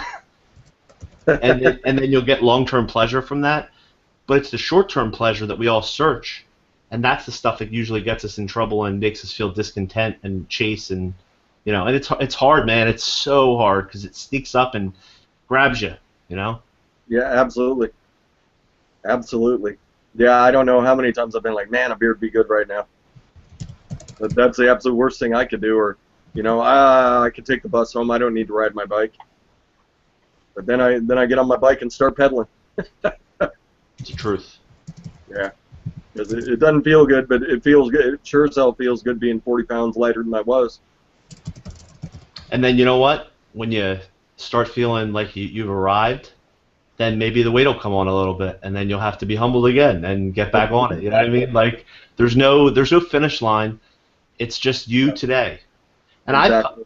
I've come to, like, if I'm, first of all, in every moment I have a choice to either accept myself for where I'm at, my lack of ambition or lack of motivation, and just be okay with that until I'm not okay. And then when I'm not okay, I'll do something about it. But instead of just beating myself up and being like, you know, looking at myself and hating myself every day, no, this is where I'm at today. And you know what? I'm not ready. So what?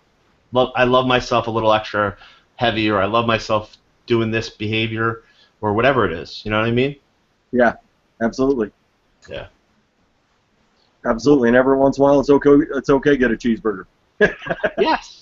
But when that cheeseburger becomes 15 and your belt doesn't belt anymore, it's time to check yourself. Yeah. Maybe you should be pedaling a little more. I'll be back in 3 months, Wendy's. But you know, it really is that the one extreme to the other extreme. It's all or nothing, and we find peace when we're sort of in the middle, either going down or going up, because it's exciting. We love that feeling of newness and that challenge. You know what I mean? Absolutely. It's the monotony and the maintenance that's the hard part in life. Yeah.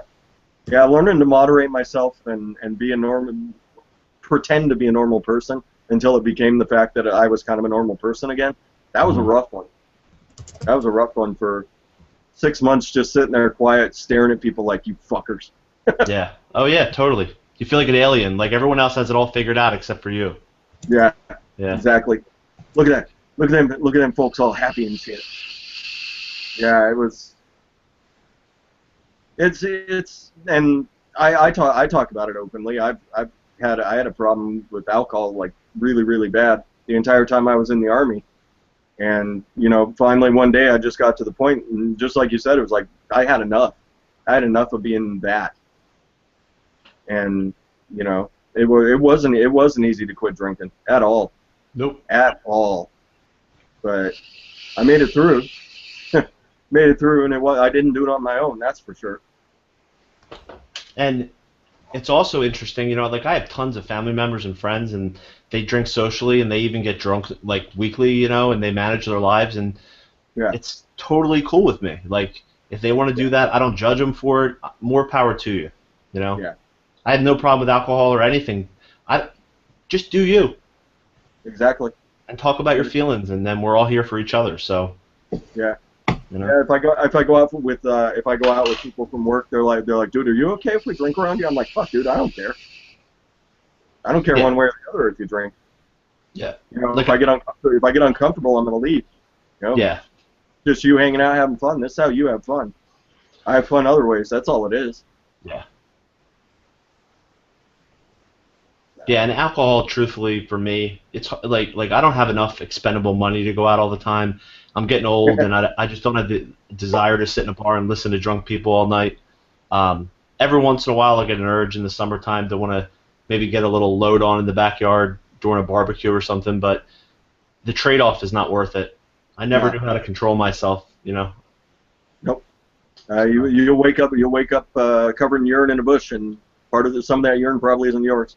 Well, look at YouTube. I mean, when I do something, I go all in. You know what I mean? I'm an addict through and through. It's like there's no balance for me. No balance. Yeah, and you're right, and people in general they do strive. They strive when they're at those extremes, one way or the other. Yeah. You're absolutely right about that. You know, you put like being in the Army, you know, knowing all the people I did and everything that we went through, you know, you see some pretty terrible things, but you see some stuff while that's going on, you're like, Jesus, that dude's my hero forever. Yeah. Yeah, there's amazing people that do amazing things all the time. Yeah. I'm lucky enough now I get to help them. So that's how I look at my job. Even though most days I get frustrated and I get angry about it, I do get to help them, and I help them do their airborne physicals, or I help them do their officer candidate school physicals. You know, I'm helping them better themselves now, and that's how I look at my job now. You know, I could make way more doing it for someone else. But I want to be where I'm at. I want to be helping the people I'm helping. I think as long as I'm in the medical field, I will always be. I always want to work for the Army, the Navy, somebody. I always want to work for them because I know what I'm doing matters. You get the occasional person coming in faking something out for something, but you know, most of the people that come through my door, you know, I'm legitimately helping them. And not everybody can say that. You know, you work in a similar field that I do, Brian. You know, not everybody that comes through that door needs help. They're just there looking for something, or an excuse or something. Yep. 90% of the people I help. I'm happy with that. Yeah, it feels good. Yeah.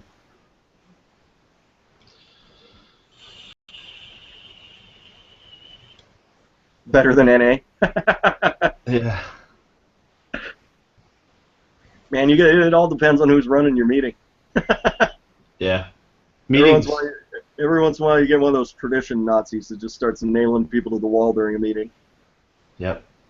And you know, there's not one solution for everyone. And No. I went to meetings for like 10 years nonstop, like 6 days a week. And when I got married, started having my career, had my house, some of the, and this is totally selfish, and I don't care, I'll expose myself. I felt like people in meetings became vampires, and everybody wanted to take, and it was hard for me to find balance at meetings, to give back without feeling like I was being taken advantage of. Yeah. So I selfishly separated myself, and I try to help people all the time in my life, like even sharing this and exposing myself on here, like, it's humbling at the same time. That helps. You know what I mean? Like being honest. And there's a little voice in my head that was imprinted in the beginning that said, if you're not going to meetings, you're fucking up and you're going to use. You know what I mean? So. And I've seen plenty of people outgrow it. You know.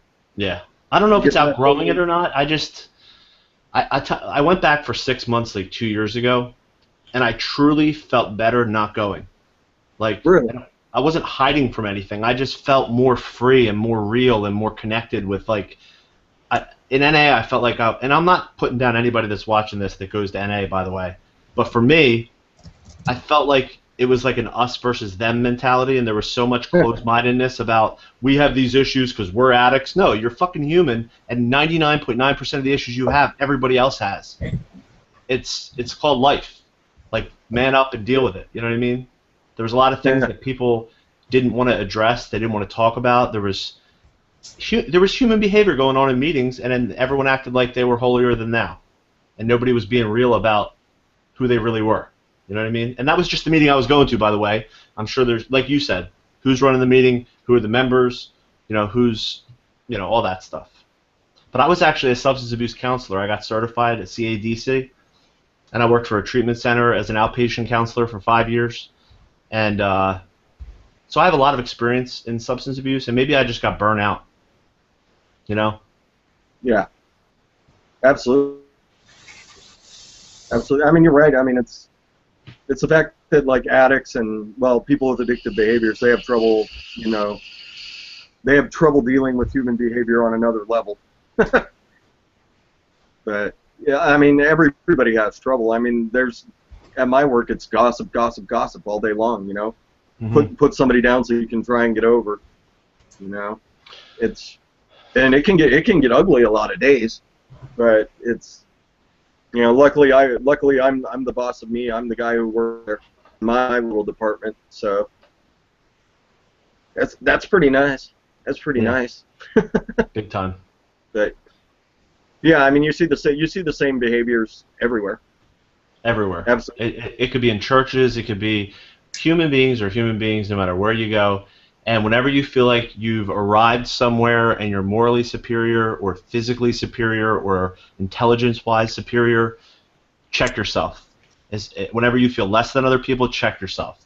It's all about that middle place. Yeah. Because Absolutely. I get there, and it happens so sneakily. Like, I'll be helping people and feeling good, and then all of a sudden the back patting starts, and you start saying, "Oh, Brian, you're a good guy." No, you're not, you dumbass. You're just trying to build up your ego and, be selfish about it, and, it's none of that's good. None of that's good. Yeah.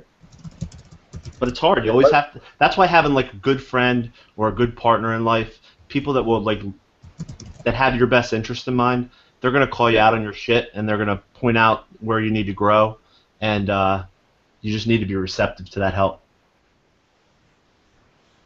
Absolutely.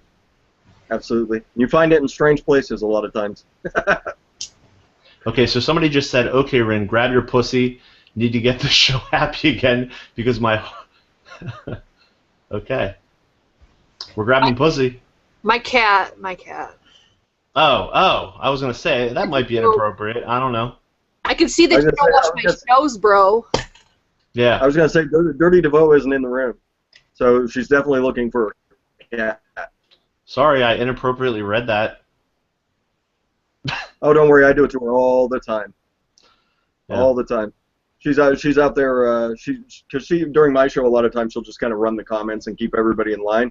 And I'll glance over and see something she's typed, and then I'll say it completely out of context.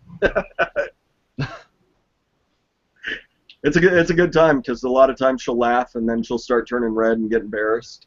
It's fun. Oh, there's that pussy. Yeah, she's like warm. I have 2 pussies. I had to, but I had to get rid of one because it was acting up. I got a big pussy and I got a medium-sized pussy. Momo's kind of out of it because she was sleeping. It's a tired pussy. She's cold. I had the window open. I had to close it. Warm that pussy up. What are you doing? She is warm, but she's warming me up right now. I was gonna say I just got a fat sleepy pussy. So. You need to tend to that fat sleepy pussy there, Fresh. That's right. That's right. I need to go bicycle and get her some treats or something. Yeah. My cats they're like 9 or 10, and they're brother and sister, and they're house cats and they're lazy and they're just getting so big. Like, I bought this cat bed and it's actually a cat, It looks like a cat and it's got a tail and stuff, and my cat lays on it and it's bigger than the fucking bed. Like, it literally takes over the whole bed and, like, goes over it. Huge pussy. Oh, man. Yeah, don't shave your pussy. I don't even think... Is that legal? I don't think you're supposed to shave your pussy. Some people color it. I've never seen a colored pussy. I'll send you some pictures. Be careful, huh? You gonna send them my phone? I don't have your number. Yeah. Fresh, have you seen colored pussy before? I have seen colored pussy before. Tiger striped. They're called tattoos. Oh, okay. One of the niftiest Designs on them. one of the niftiest tattoos I ever ran across was a girl figure pushing a lawnmower. Huh? It's fucking aliens. It only happens to Fresh. Yeah, I know. You know what I think, Fresh? I think your next upgrade, if you Said, you "Are can you hear lucky?" me? Right above. Right above. It was a pretty nifty tattoo. Yeah, Fresh, we just missed like the last 30 seconds because you were frozen. Was I? Dang it. Yeah. We were just talking about you for like 5 minutes. Oh man, I was talking about the sweet vagina tattoo I ran across. Oh. No, I was actually talking about a cat tattoo. Oh, okay. Like they dye the fur in like patterns, so it's a cat. Yeah, I've seen the tiger striped cat. No, they do faces, they do colors. It's stupid. I think that's abuse. I had a turtle that I nail polished. I gotta be honest, I did. I put a Santa jacket on him with a black belt. What did you nail polish on it? I just said I nail polished a Santa jacket with a black belt. Oh, okay. And then I put a little hat on him. Wow. And I took pictures for Christmas cards. Exploiting your turtle. Yeah.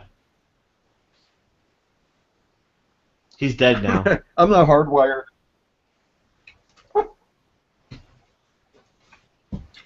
Anyway. Yeah. So have you experienced anything, or are you too skeptical to have an experience?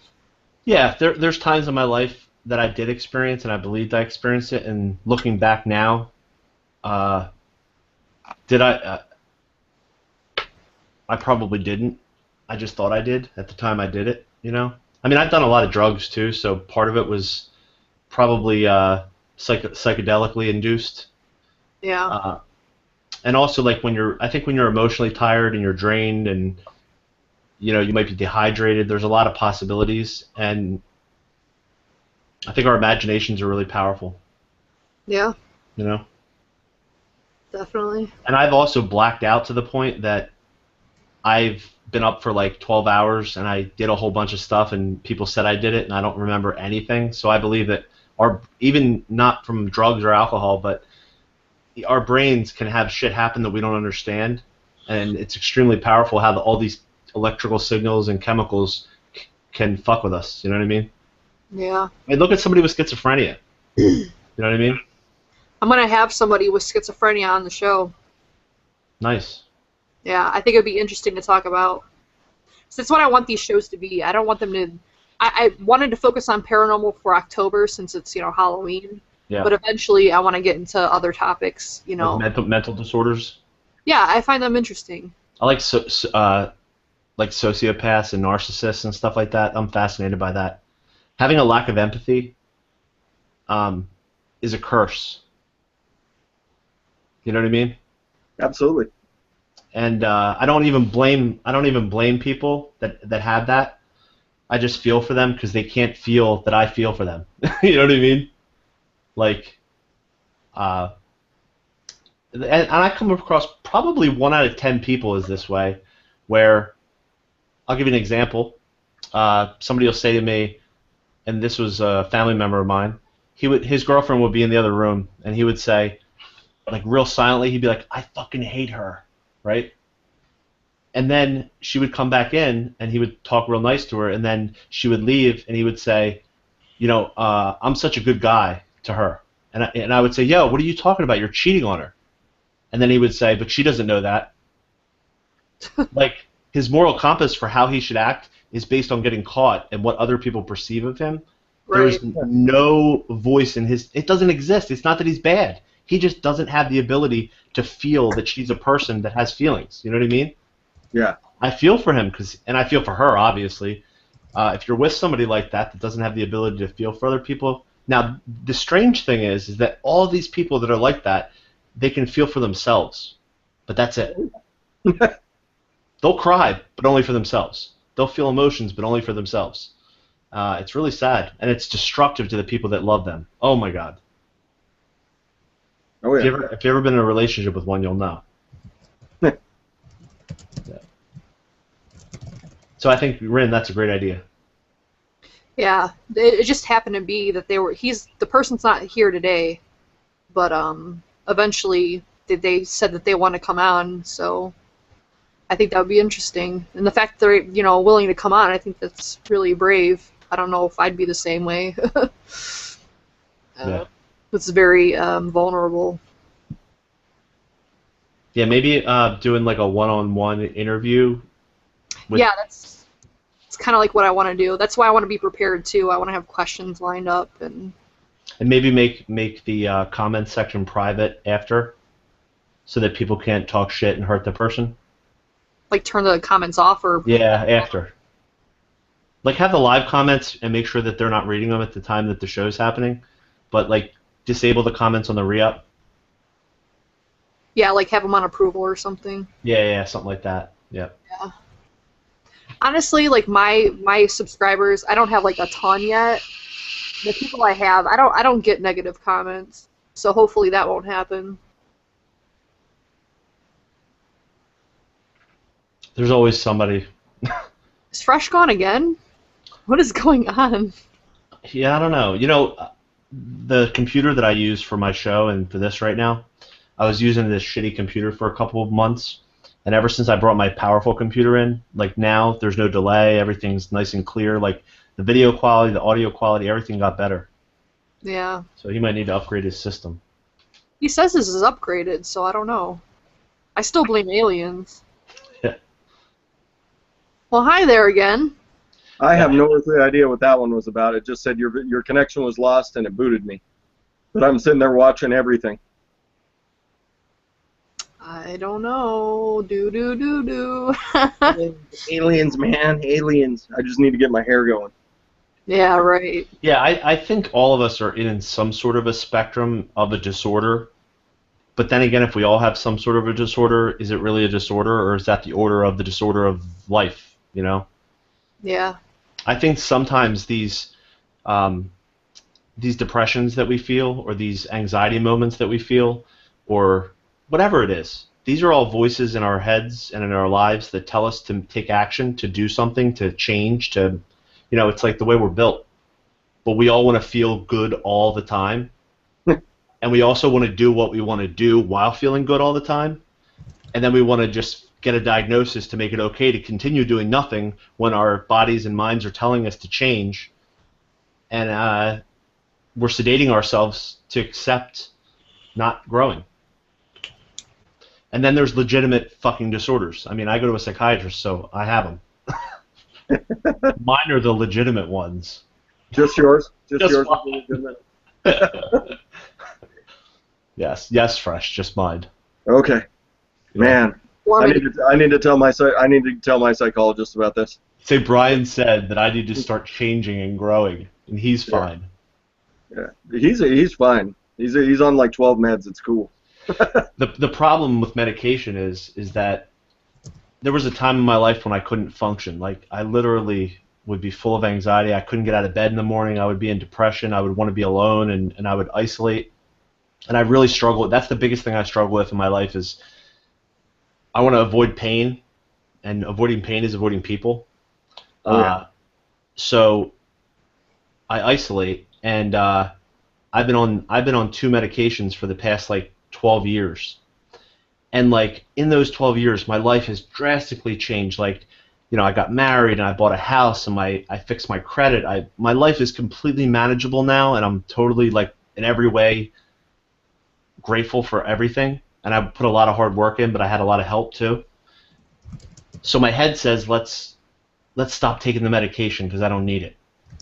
But there's such a risk because now my life depends on me 100% showing up every morning, and I can't take a day or a week off. And if I mess with my medication and I go into a downward spiral, I could sabotage everything. Yeah. So it's so hard to take the risk of getting off. And maybe I would be fine. I don't even know. You know? I don't even know. But when you're in that depression and everything gets dark, it's so hard to see the truth for what it is when you're in it. You know what I mean? Yeah. Because the feelings are real. Oh yeah, they are. Yeah, Yeah. it's tough to see. It's tough when you're in a real dark place. It's tough to see that things might be okay. I mean, they're not necessarily going to be okay, but they might be, and it's hard to look at that. It's easier just to wallow where you're at, you know, roll over and go back to sleep because fuck it. Or I don't know. I dealt with a lot of that, especially towards the end, where I was like, fuck it, I don't want to go to work because I don't want to have to deal with what made me drink last night. So I'm gonna hang out here at my house, and then, you know, I'm sitting in my house all sad and depressed, and I go grab some more beer because I don't want to be sad and depressed anymore. I want that escape again. You know, I really wanted to. I really wanted to escape versus, you know, taking steps forward and fixing what was going on that was making me feel like that. So you're absolutely right. And, you know, when I actually, you know, went and started working on things, it wasn't nearly as bad as I thought. You know, 20 times out, you know, 20 times out of 30, it didn't turn out like I thought it would. But that was okay too, because a lot of times it turned out better. Yeah.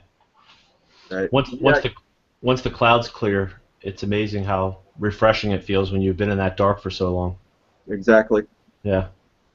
Exactly. I feel like lately, especially like the past couple months, I'll make a stupid choice and I'll be right on the verge of sabotaging everything. And I've gotten to the point that I sort of don't allow it to get totally spiraled, you know? Yeah. But in my nature, it's to fuck shit up. You know? Yeah. It's just, for some reason, I just search for the easiest, softest way, you know? Yeah. It would be, you know, it would be really interesting. I always wondered if I had the ability to support myself without working, like how would my mental health be? You know what I mean? Like if I didn't have to socialize and if I didn't have to go into this place where the anxiety tells me it's going to be a bad situation, or you know what I mean? That stay in bed feeling. I could probably stay in bed for like 2 years, I think. I'm betting I could make it 2 years. Yeah. Barely rolling over. Yeah. I'd roll over because the bed sores are getting to be too much. The bed sores. Yo, Fresh, if you ever end up like that, I will come over and pet your bed sores. Oh, thank you. You're welcome. Yeah. It's good to know I've got a support chain going. Yes. I think it would help him more if you pet something else. I would do that possibly too with a glove on though. Okay. No skin to skin, just glove. Glove's not cheating. If you put a glove on it, it's not cheating.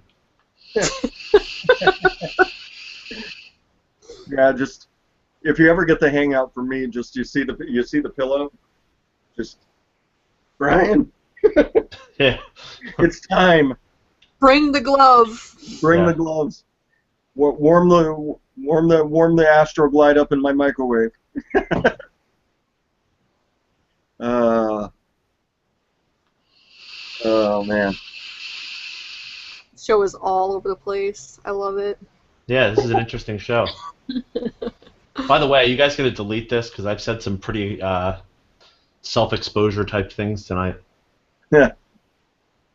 That's up to Rin It wasn't- 13. I'm just kidding. I don't care. It's fine. I could just see it now. The webpage starts up like the Vapor Chronicles is a fucking dopefiend.com. You know. You give them ideas, and they're gonna do it.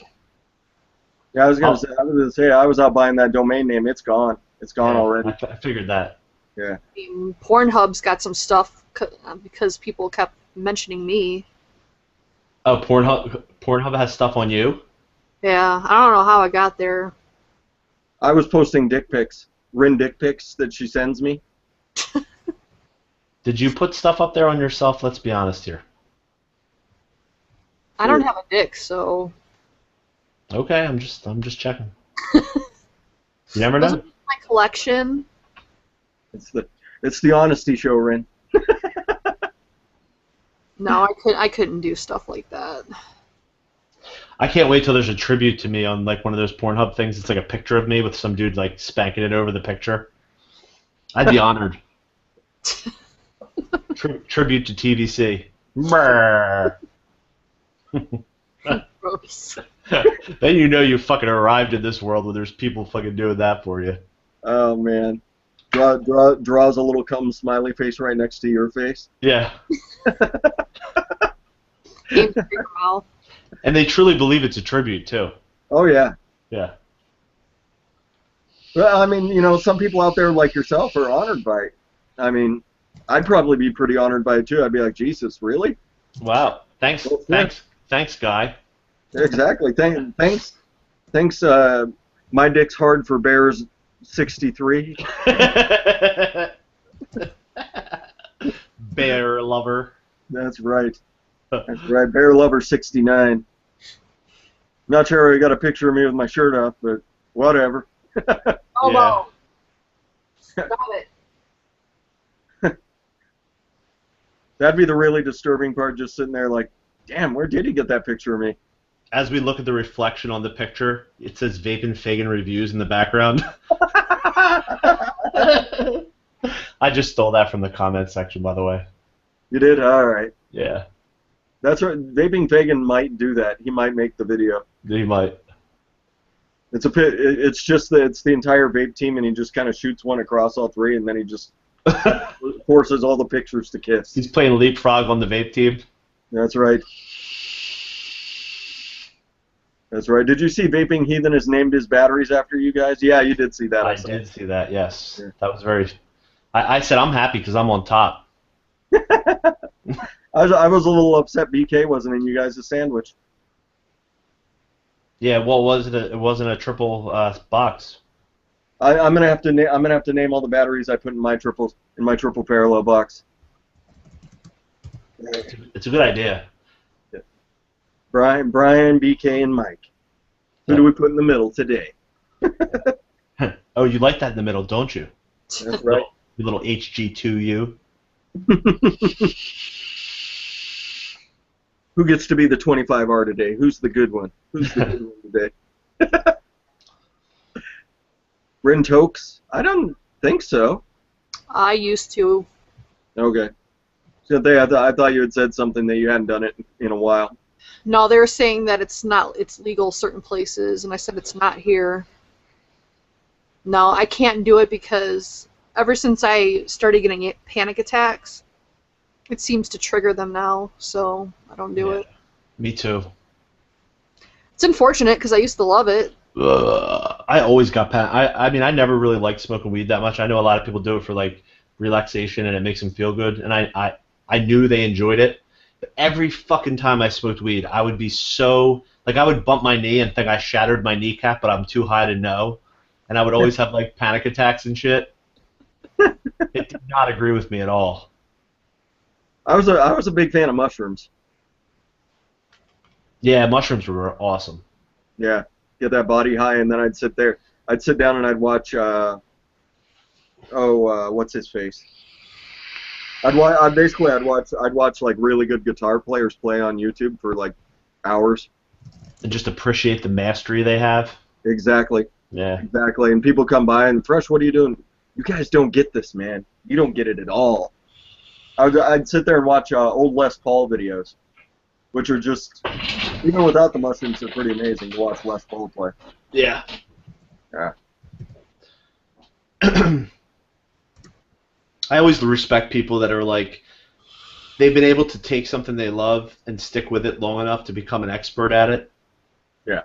And they're so special at it that they're just like, it's just, you're in awe, you know what I mean? Exactly. I jump around way too much. I like a little bit of everything, but not a whole lot of anything. You know? Oh yeah, I know that one. Yeah. Like I can get pretty good at most anything I put my mind to. The problem is getting my mind to stay put. Yep. Like I was telling Fresh, at some point I want to, like, probably when I'm older, do like the mind-altering drugs to expand my like consciousness and shit. I'm not at that point now that I can do it, but Yeah, I don't know. I mean, I've done a ton of acid and a ton of mushrooms in my life, and am I expanded because of it? Depends on your intent. How the fuck do I know? I don't remember what it was like before. You know? You have to do certain things in a controlled environment. Like, there's certain things you have to do. You can't just take it and expect to, you know, Oh no, evolve. shrooms you need to have some good company. If you got some hostile folks in the room when you're doing shrooms, it ain't gonna be nearly as good a time. Yeah. I think for me, like some of the most enlightening, eye-opening, spiritual, whatever if you want to call it that, had been when I'm completely substance-free, alone, and just being. You know what I mean? Like being okay in the moment. Like that has been like, boom! Like the world just shows up. I think you get the most clarity when you're letting your body give you the chemicals that it should have naturally. You know. Yeah, that's why I do all that gnarly hiking and go out for just crazy bike rides on the weekend. That's exactly it, Fresh. The drugs you get from doing that stuff, it's power. I mean, you look at a car accident. Somebody can have like their whole body mashed, and like your body just explodes with endorphins and neurotransmitters are popping, and all this stuff is going on, and you can't bottle that shit. It's like the most ultimate highs in the world, and you can get that from sex and from exercise, but when you start filling yourself with all the drugs, your body says, screw you, buddy, I'm shutting the factory down. I'm not going to make this stuff for you. You're going to give it to me. Why would I even be working for you? So it's and then you feel like crap when you don't have it, so you have to keep taking the drugs outside, and your body factory shuts down and making those drugs for you. It's tough. Somebody asked if I meditate. Yes, I'm. You know what? This is creepy. Lately, I've been into something called ASMR. You guys know of that? Yeah, I like that. That is so peaceful for me. I love it. It depends on the ones, though. There's like a whole bunch of different ones. Yeah, there's hundreds of YouTube channels, but look up ASMR, the acronym ASMR. I think it stands for Autonomous Sensory Something Response, right?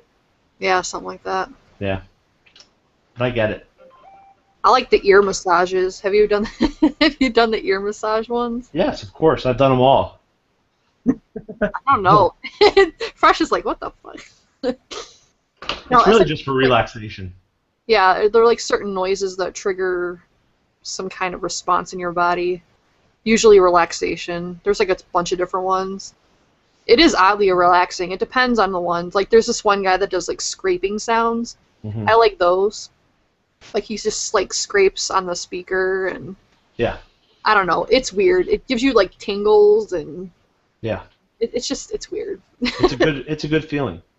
Yeah. But what works for you doesn't work for other people. You have to find the one that you like. Like I like mouth sounds and chewing sounds and stuff, and some people hate that. Yeah, I hate. Yeah, see? Oh.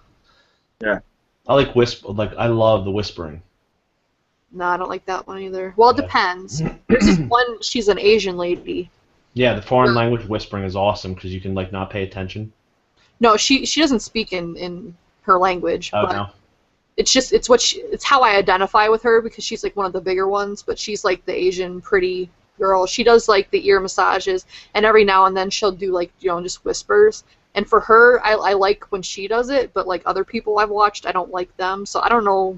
I guess it just depends on the person. Yeah. But I have a whole playlist of ones that I'm subscribed to. yeah. Yeah.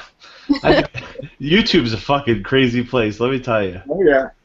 I'll go from doing an ASMR thing to watching like an abscess getting popped to Oh my god, I was just gonna say that. watching deers fuck, you know what I mean? Like it's just crazy as shit on YouTube. I like the pimple stuff. It's so disgusting, but I don't know why I watch it. It's the release of potential energy that you feel when you see it release. It's like, there's just like that moment. I just want to see it gone because I know it's not supposed to be there. Yes, that's what I'm saying. I don't know about a release and all the energy. I just want it gone. Am I overthinking it? I'm a little scared to look at some of your playlists there, Brian. Yeah, don't. I hide that shit. That's a whole nother YouTube channel. It's called Creepy Fuck Brian. Not the Vapor Chronicles. Got it. I found it. Yeah. Found it. That's me. Yeah. You know what we should do? That should be one of your shows too. You should get a whole bunch of different people on here, and we should go through our subscriber lists and expose ourselves. Oh man. Mine- There's a few I'd be like, man, I'm not sure I want to show that one. But you can't tell people that's what the show's about because then they'll delete them. They have to do like an instant screen share as the show's on, and you can only bring one person on at a time and keep it private so nobody can watch the show and then jump in. It's got to be legit. So not a live show, a regular. Well, you could do a live show. Like you can record, You could do a private record one. live, but do it private. Yeah. And then when you re-upload, people can watch how it happened live, but not while it's happening. I feel like I was in the collective for a second. What? You both were talking at the same time. Yeah, that's Oh. what we do. Go ahead, Fresh.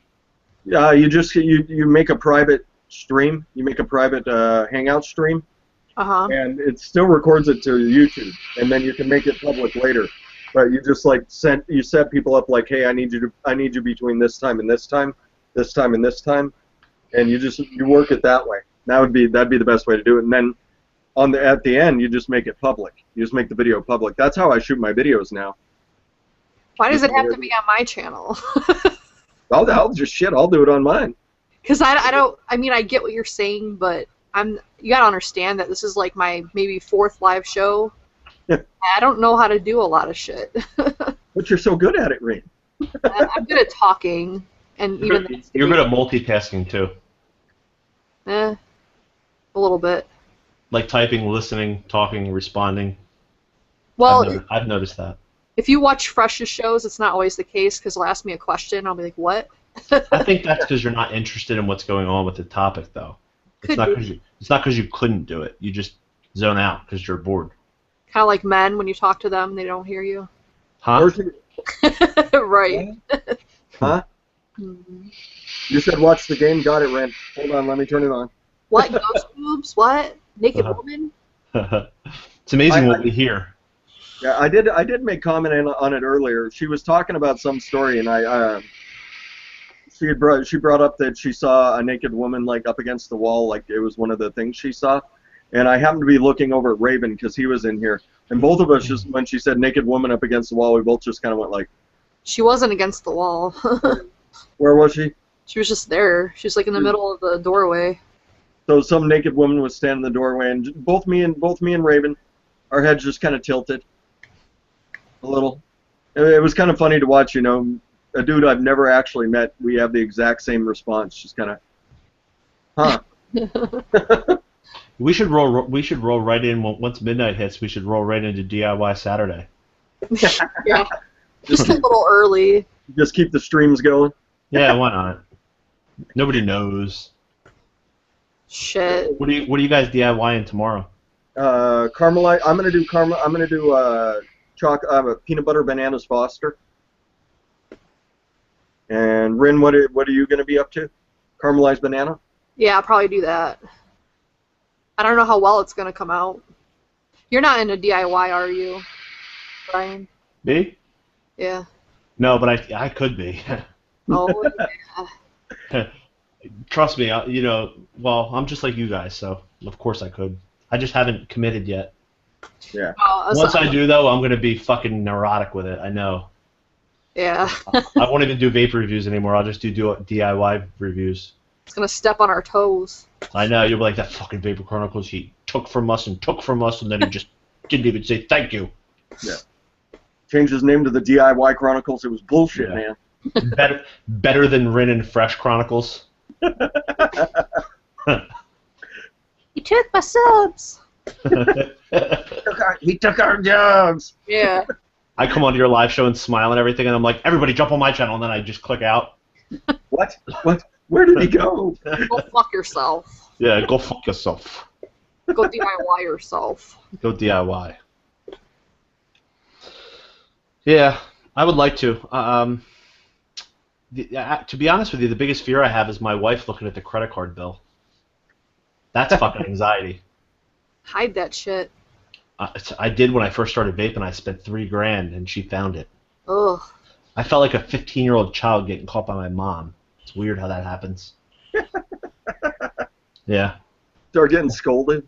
Yeah, the feelings are the same too. It doesn't change the older you get. Except you feel like you shouldn't be being yelled at, but you still are. I'm a No. grown-ass man. Why is she yelling at me like I'm 12? Because Yeah. I just did some shit that a 12-year-old would do. Right. I'll go from like full-fledged adult to man-child in like 2 seconds. Yeah. But Mom. Yep. Let's see here. But I would really enjoy playing around with like mixing flavors and sampling and tasting and coming up with pleasurable mixes for. I would enjoy actually giving it to people and having them enjoy what I make. That's kind of where I'm getting to now. Just like, Yeah. dude, what'd you think? Yeah. The problem is that I would want them to really tell me. Yeah. You know, and it's hard to know if they're really telling you the truth or if they're just happy they got free juice. You know what I mean? Yeah. Yeah. Yeah, there's a couple people that I've sent stuff to, and I'm not sure what their reaction actually meant. Like, oh, okay. Oh, that was great. I'm like, oh, okay. Yeah. All right. Well, I'll wanna tell hear you, about my that? reaction was honest, Fresh. Thanks. Yeah. Thank you. I mean, if I didn't I really know. like it, I would just say I didn't agree with the flavors or something like that. Yeah. You Like know? you did with the lime. Like I did with the lime, right? And truly, the lime was not bad. There was nothing like I didn't like about the flavor. It just wasn't a flavor I like. Yeah. So. Yeah, I got the same thing from Mike. He's like, dude, I just don't do it. So. Yeah. I found that Expodios Underground. Yeah, Expodios is awesome. Yeah. The Lucky Charms he has is Yeah. very, very good. Yeah. Really good. I was pretty heavy into Expodios before I started DIY, because he'll just, if you tell him what you want, he's just like, yep, okay, I'll do it for you. Yeah. Tell him what flavors you want. I almost feel like I want to go to 6 milligrams of Nick with his stuff though, because I don't get enough of a throat hit. The 3 is. You could always ask him to up the PG a little bit, because that would also up the flavor a little. Yeah, maybe I will. Yeah. I know he'll do it for you. Because I do like a little. If I find myself closing off my airflow more, it's usually because there's not enough PG in the juice. You know. Yeah. I want that more that feeling. More robust. Yeah. More robust feeling. Maybe that's why I like lemonade vapes so much. Because I'm always after that extra throat hit. Because at this point, menthol too. Menthol does that too. Yeah. Because I'm almost completely cut nicotine out of everything I do now. So. I find myself as I lowered my Nick, my clouds got bigger. Oh yeah. I'm still chasing the Nick feeling and the Nick experience, you know. So maybe I kind of enjoyed 6, to be honest with you, when I was doing 6. And 3 is I'm just vaping so much more and more clouds, more vaping.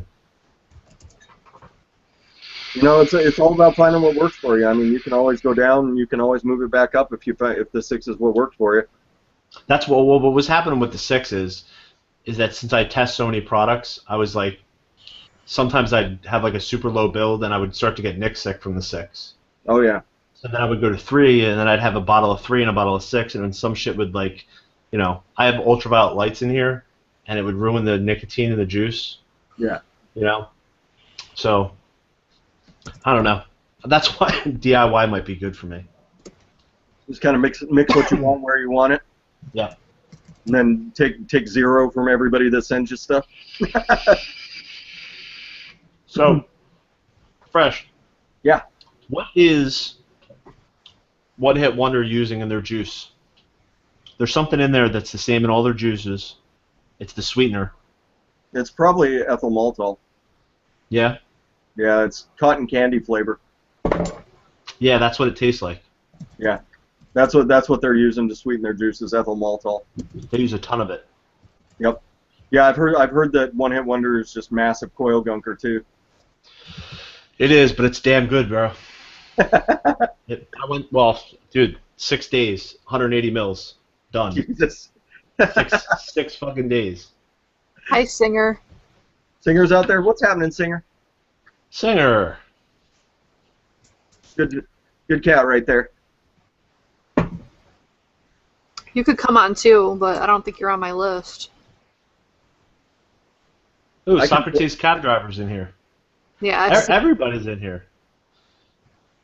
yeah. Yeah, I shared it out, so my folks should start wandering in eventually. Oh, did you? Yeah. Might be asleep. By the way, if you guys just got here, you missed some serious, real shit earlier. Yeah, you did. Everything else is fake. Real Yeah, this talk. is from this point forward. I am totally fake. I'm just putting it out there. By the way, your juice was delicious, fresh. Thank you very much. Ah, let me find him. There he is. I don't even know if he'd want to, but He seemed pretty into it. Who? Singer. Into what? My show. So Rin, if you go into the Hangout for this show and drop the link, he's in there. Okay. Or I can just tell him that he can join the call if he wants. Singer's always welcome. Even though he tried to step on my toes the other day, it's fine. There we go. That's one of those scary things. Is if I figured out how to forcefully add people to people's shows, you know, what could people do to mine if they really put their minds to it? Luckily, you maintain that admin control, so if someone pops in, you can always give them the boot. But Later, Vapor Tube. Vapor Tube's out. Later, Vapor Tube. Socrates, how long have you been on, Ren? We've been going for close to 2 hours, yeah? He just came on. Yeah, I started around 9, so Yeah, it's been almost 2 hours. it's been over 2 hours. Oh, really? Well, you joined later. I didn't send the link out until I talked for a minute. Oh, okay. You came on into the show. And so you Raven, self Raven was the first one to come on. Oh, I missed Raven. Yeah, he was on here. You fuckers. Well, fuck yourselves. Go fuck yourselves. That's what he tells the ghost. Could you imagine him drunk? I'm not sure that would be a good time at all. That's what I'm saying. Such a bad time that it's a good time? Yeah. Let's just say this. He'd say some shit. Yeah, he would. Listen, you, with your eyebrows and shit. I see you. Your sketchy-ass shoes. Always coming in my house. Let's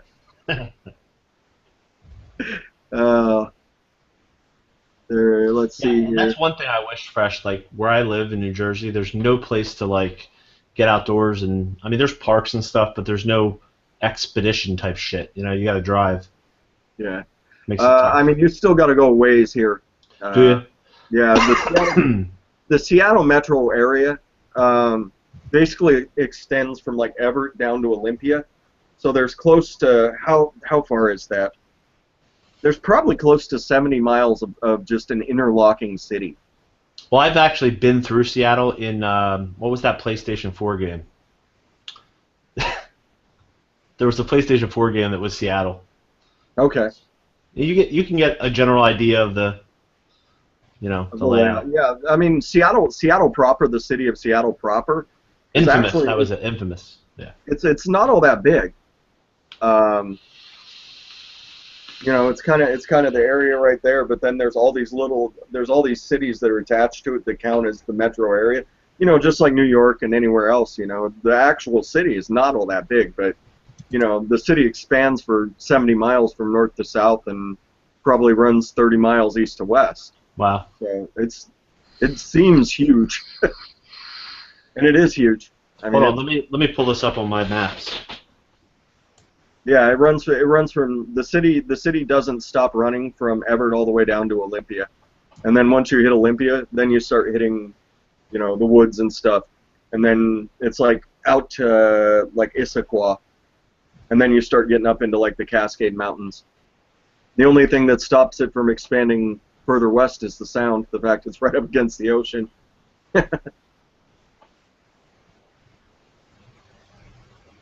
Wow.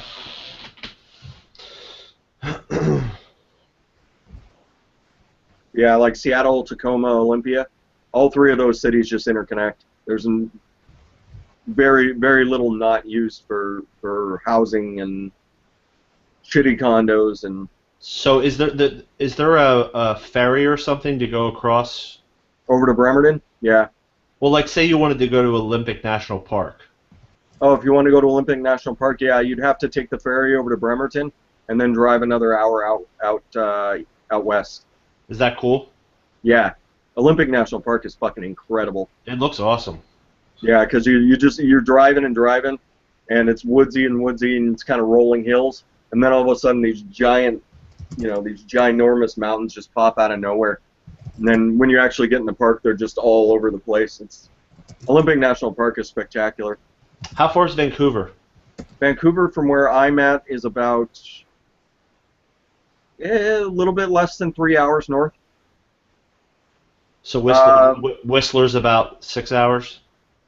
Oh no, it's only like an hour north of Vancouver, so you could probably get there in 4 from where I'm at. That's so awesome.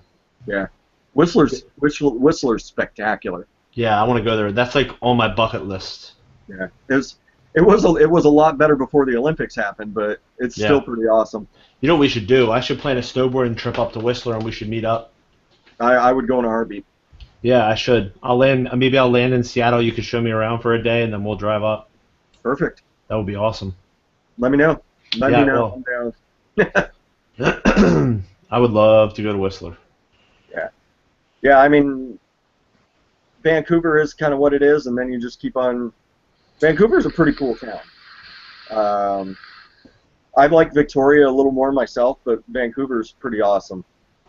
There is a lot of heroin there, though, because it's like I've seen the special. They have like tent cities. Yeah. Yeah. Yeah, it's like Hollywood. If Hollywood was like 600 miles or like 1,000 miles north, it's exactly what it is. Yeah. I mean, it has a much better scenery around it than Hollywood does. But yeah, Whistler's only like another hour and a half north, so it's no biggie. But I would go in a heartbeat, or Baker, or where else is good? Crystal, any of those are good. But yeah, Whistler, I would like to just travel through the area in the mountains. I love the mountains. Yeah, there's plenty of mountains everywhere. Just Seattle, the whole Seattle area is kind of this one big basin, and then everything else is mountains all around it and the ocean. Yeah. I love going out to like the Olympic Peninsula, out where the Olympic National Park is. It's so gorgeous out there. And then Vancouver Island, out where Victoria is. Oh, so gorgeous. Last November we went out there, way out to the western edge of it, like as far west as you could go.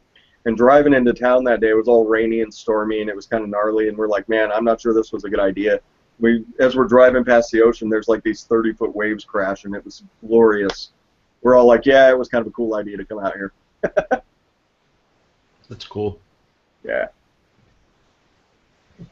But yeah, it would take me all about 3 seconds of consideration to say yes to going to Whistler. Okay. It's a little pricier than anywhere else, but it's also kind of worth it. If I'm going to do it too, I would plan it so that like I would save up and do it the right way. Oh yeah.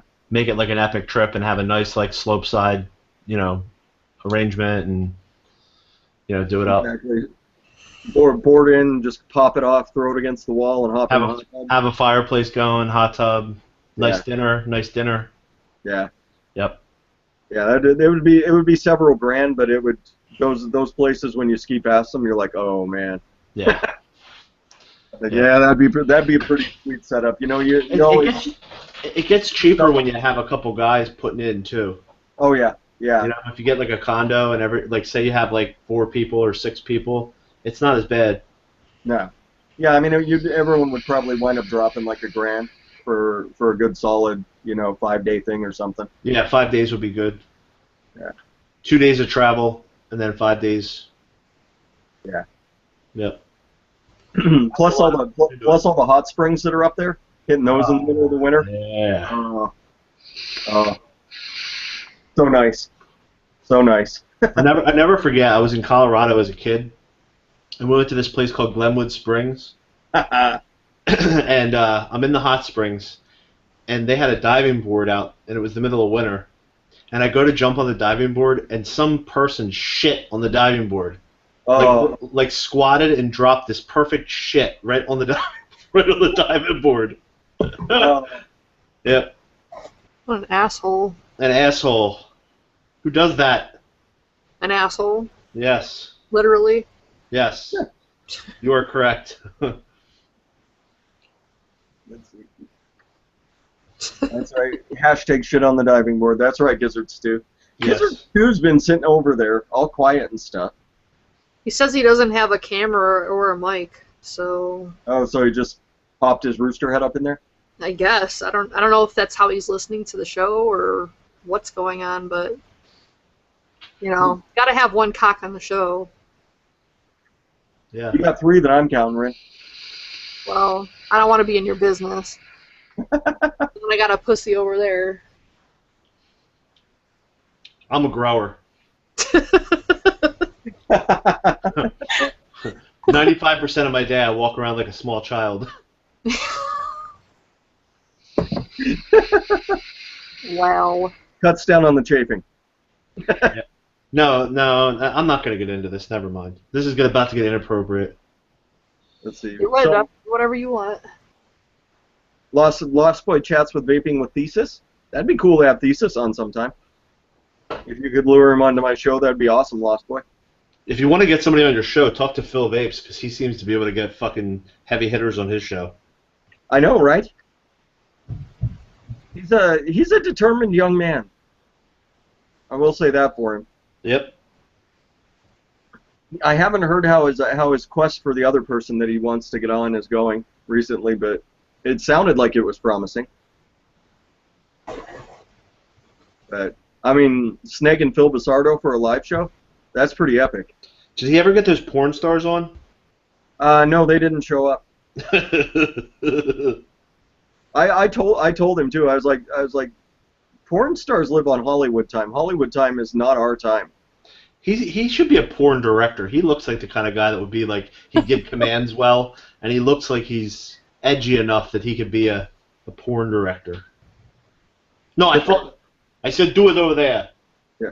Get that cock in your mouth deeper. Yes, dude. Wow, Fresh. You could do it too. I could. I missed my calling. DIY porn making videos. That's right. You want to have a good camera and some good lighting. You also want to have a makeup kit. Because you always want to get the blemishes off her ass. Yes. All it is. Ass blemishes will ruin a shoot. Those bruises from her walking the strip the night before need to be taken off. That's right. You want to advise everybody to wear condoms, but they're never going to listen to you anyway. Who watches condom porn? It makes me not even want to watch. Exactly. It's not even my dick, and I don't want a condom on it.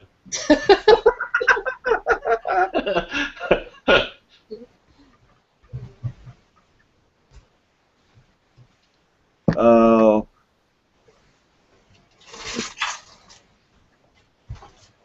Gizzard equals Korkoros in Greek. You know what we should do, Rin? You and I should have a Cellucotton sending fest. We should just start mailing people Cellucotton.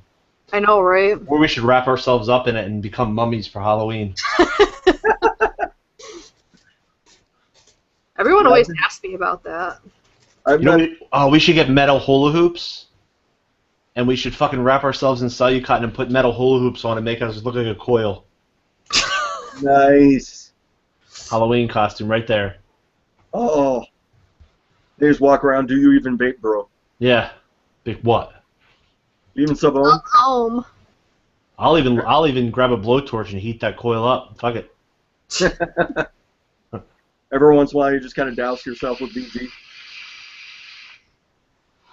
I'll have a big squeeze bottle of it, and I'll have somebody walk behind me and just keep wetting me.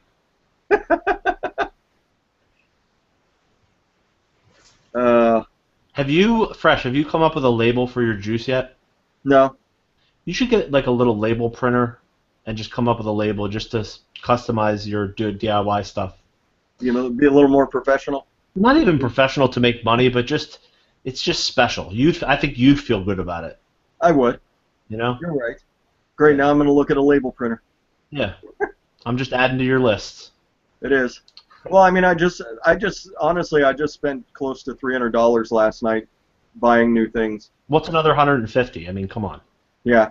Well, I mean, it was things for the. Me and Rin have had this conversation for the channel, and so you're able to convince yourself of that. Things that I've been looking at, you know, and I've been tiptoeing around, and I was sitting there watching your show, and I was like, man, he sounds so much better than I do.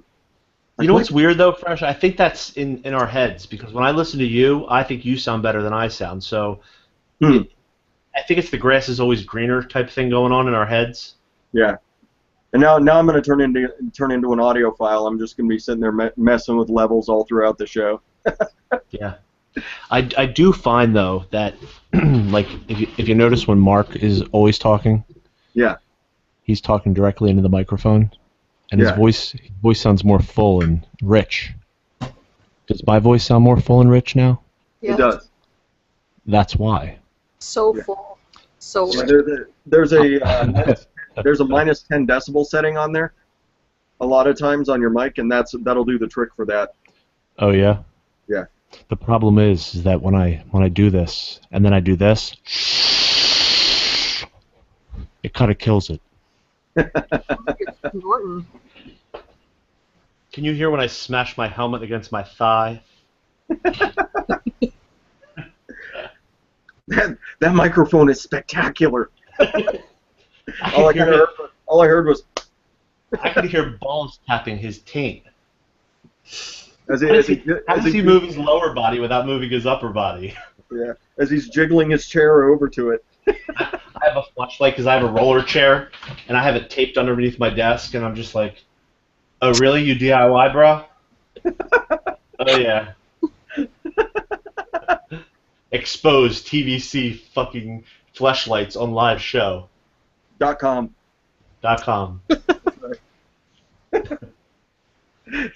All these expose websites about TVC. Am I a legend of my own fucking mind around here or what? So full of yourself. I know. You're a sociopath. I was just about to say that. You spot it, you got it. I know so much about it, don't I? Well, that's why I like having Rin around. You know, you start getting full of yourself, she just smacks you right back down. You're like, oh, okay. Hey, Fresh, I fucking hate Rin. But she doesn't know that. It's okay, she'll never hear us. Why is there a cock in the room here? That's Gizzard Stew. Where's Gizzard Stew? He's over there chatting in the comments. Why doesn't he come in? He doesn't have a camera or a microphone. Oh, that's awesome. Yeah, so he just flops his cock there, and that's it. Yep. It's like, I was here. That's a posture move. I'm just gonna throw my cock around and just leave it. Exactly. Just pop the cock in the hangout and left. He's like, do with that what you will. Which is Why nothing. couldn't I say that? Man. Speech If can also everybody's putting their cock out, I'm gonna just have to take mine out. Get a pee blocker. You're thinking of a pop filter. I actually made a pop filter with pantyhose. They work pretty well, those two. Yeah. I made one out of paper. That seemed to work okay, but then they had one for like $5, like a professional style pop filter for like $5 when I was looking at the microphone. I was like, fuck it, it's $5. I've already spent another $280. What the fuck does that matter? I'll be right back. Alright, let's talk shit while he's gone.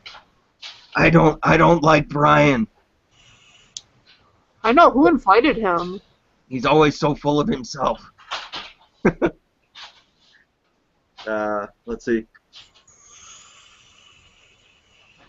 I have a camera, but I got it taped off. Brian is an ass licker, according to Gizzard Stew. Shit eater? Somebody has a pet cock? Yeah. Interesting. Look at how low my ceiling is in here. They've got you locked in the dungeon. The camera's so deceiving. Makes it look so big and... I can't hear you. I don't have my headphones on. Oh, okay. Better that way.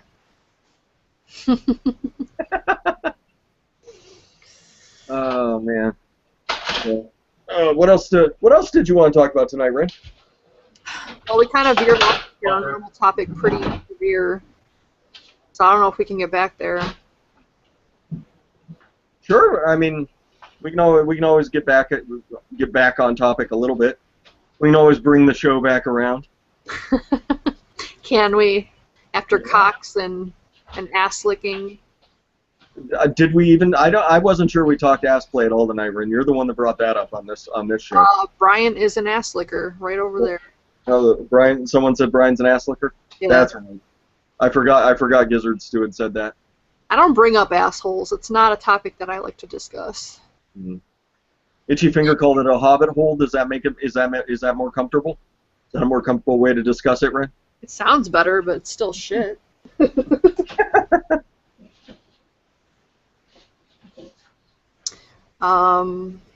People mailing stuff to each other. What are you guys mailing each other?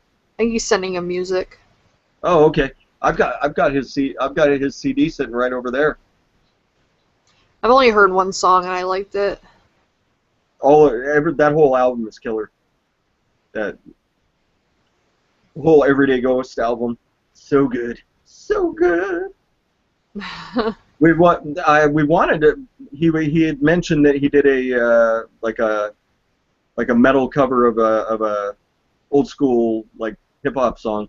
I was like, dude, you guys should just do a cover album of like 90s hip hop, like Fuck the Police. I don't like hip hop. Murder Was the Case, but like heavy metal versions, Ren. I'm sure it's been done, but still, you know, it'd be awesome to hear Everyday Ghost do it, you know. If you say so. It's people I know. It's like, I know that guy. I know the dude screeching at me. And he's got his mind on his money and his money on his mind. Yeah. I mean, I don't know. Some of them I like. It depends. It's not overall something that I enjoy. I was back in like the 90s, early 2000s. I was super into hip hop, but the scene's kind of really gotten away from what I enjoyed. I just don't think there's a whole lot of talent going around anymore. No, it's all electronically altered and shit. Like, I hate that noise. That it's not auto-tune, but it sounds like it. You know what I mean? Yeah. Kanye West does it a lot. It's like the robotic voice kind of thing. I think it sounds retarded. It's I think it's just a harmonizer is what they're using. I don't like it. Anyway, someone asked about thoughts of out-of-body or astral projection. Ironically, you mentioned something about that, like where you have a dream and it's almost like sleep paralysis, but you're just kind of bouncing around the room. Yeah, I float out of my own body and I start bouncing around the room. Yeah, that sounds like an out-of-body thing. Those ones I don't mind because that's fun. Yeah, I have a theory about sleep paralysis. It could be an out-of-body experience that is still tied to the body, if you know what I mean. Like, you're only out of it so much, and that's why you can't move your body, because you're kind of out of it. So you didn't get all the way through it? Right. I can see that. It's just ironic that you have that experience, and then you also have the one where you're actually able to float out of it. Yeah. Kind of. And both of them I know for sure that I'm asleep. So. Yeah. Yeah, I don't know that I've ever had anything like that happen. But supposedly when you sleep, when you dream, it's astral projection. I don't know if I agree with that. I don't really have an opinion either way. But, I don't know, my dreams are fucked up anymore. They're just, like, so random. And, like, I used to have really good dreams where I could, like, do shit or explore shit or control it to an extent. But as I'm getting older, I think it's because my quality of sleep is so bad now. They're just kind of random and mostly negative or just stupid. Yeah, the quality of the sleep definitely has something to do with it as well. Yeah. Well, they say as you age, your DMT is not, you don't produce as much as you used to. Like, it slows down. So I don't know if that has anything to do with that. And that's been tied to paranormal experience as well. So that could be why I don't have a lot of the experiences I used to have. Yeah. I don't I mean, know. if I'm having a gnarly night, I take melatonin, and that's as far as I go anymore. I used to take, what was that sleep med? Ambien. No, I had Ambien, and it really didn't do anything for me. I It was usually, like, I usually just masturbate and stay up until I pass out. there you go. And I don't question that life choice at all. Balls empty, belly full puts me to sleep right away. Perfect. Perfect. Metabolism's up from the little bit of exercise you gave yourself. Heart rate's going a little. Burning that food right off. Yep. I agree. Nice little snack right before bed. My fucking right forearm is fucking stacked. That's right. I was trying to remember what the next step up from Ambien and Trazodone. Heroin. That's the one. Trazodone turns you into a fucking zombie the next day, though. So. I think when I was in rehab, I think they gave me Trazodone to detox. Yeah. It lowers your blood pressure like crazy, and it makes you dizzy. Yeah, and it forces you to sleep, and then when you wake up, you're just like, Jesus, what the hell? Yep. Yeah, no, that one, no. I was saying all I really do, like as far as I'll go for sleep, is I'll take some melatonin, take like a mega dose of melatonin, if I really need it. And that gets me enough, my brain in enough where, hey, I know that I should be going to sleep, that I'm generally able to force it upon myself. Yeah, I don't take sleep aids anymore. There was a point where I couldn't sleep without them, and then they stopped working as well. So then I tried to wean myself off of them, and then I couldn't sleep. So. And that's hell. Yeah, it's really bad. It's like one of those things where you're so tired you can't sleep. Yeah. And then you get shaky. I don't know if anyone else gets shaky, but I get shaky and I get like paranoid and anxious and shit. And emotional. Yes. Yep. With this whole YouTube thing, like, if you look at my upload schedule, many nights you'll see me upload at 4 o'clock in the morning, 4:30 in the morning, and I know other reviewers do it too. And I'm up at 8 o'clock in the morning, so I can do 4 hours of sleep maybe 3 days in a row. But once I get to like Thursday and Friday, I crash after work. Like I'll get home at like 4 o'clock, and I'll be fucking out till 8. You know what I mean? Just to catch up. Yeah. It takes its toll. Yeah, what happens to me is I'll do all these things and do all these things, and I'll get like 3 or 4 hours of sleep, 3 or 4 hours of sleep, and feel fine with it. You know, I'm tired when I get home, but if I get going again, I'm able to just keep it going. And then like you're like 5 to 7 days into it. Yep. I just crash. You hit a wall. Work, and I'll wake up at like 3 o'clock in the morning. And for me, usually it shows itself as a depression. Yeah. You know what I mean? Yeah, I start getting pretty manic about day 6, day 5, day 6, somewhere in there. The emotions start getting a little bit more control of me than I would like. Yeah. And I know, hey, you better ride an extra 10 miles on the way home so that when you lay down, you're really tired. Yeah. I have this. You guys, if you watch any of my stuff, you know that I wear a CPAP when I sleep. Yeah. And it was so hard, like the first 4 months, to get used to having that fucking shit on my face. But now that I'm used to wearing it, it really it helps me sleep so much better. It's amazing. Yeah, quality of sleep. Oh my God, it's like I wake up and I was always jealous of people that like would wake up and they'd hop out. Like my wife in the morning, she's like marching around the house like on point, you know what I mean? And I can't even remember who I am for like the first 2 hours when I wake up in the morning, you know? But when I use my CPAP when I wake up, I'm like right on top of shit. Like my brain is just so much more clear. Yeah, I just start, as soon as I wake up, I start pouring coffee down the gullet, and generally about 9 o'clock, my brain will start really rolling. I'm like, man, I don't even remember the bicycle ride into work today, at all. I'm here. I made it safe. I don't remember anybody. Gizzard Stew loves us. That's not what you're saying while Brian was gone. Gizzard Stew. He's like, hopefully Brian comes back with his asshole on camera. He said something about you licking assholes.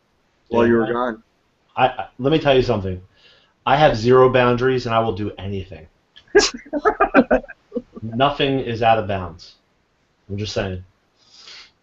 That's his That's advertisement. right, Gizzard Stew Tattletale. Did I just advertise myself? To eat hairy man bear ass? It happens every once in a while. It does. Yeah. Just hopefully it's early enough in the morning for Fresh so he won't remember you did it to him. That's right.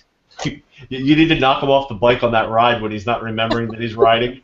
Take advantage of him, and you can get a freebie. Yeah.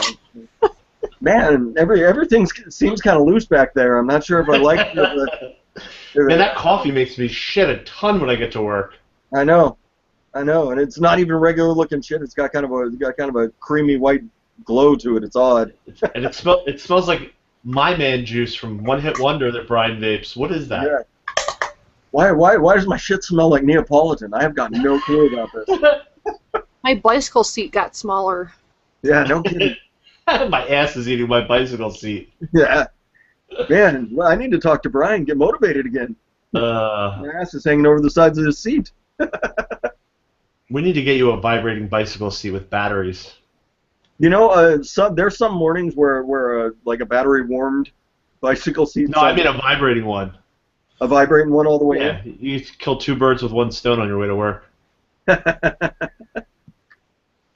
just let it go on the side of I-5. Oh, just one more mile. Fuck, I'm going the long way today. That's right. I need to circle around, guys. I'll be back. They're like, why is he fucking circling the building smiling? It's so weird. And he's always got that nervous twitch on his bike. Yep. I'm not sure why he has his bicycle seat straight up and down either. It's one of the really odd things I've ever seen anybody do. It must be late. Sean wants you to moon him. You wish. Creamy white on your poop does not sound right. I know, right, Oxbone? Man, Got worms. I'm as confused as you are, Oxbone. Got worms? I don't even remember eating ice cream.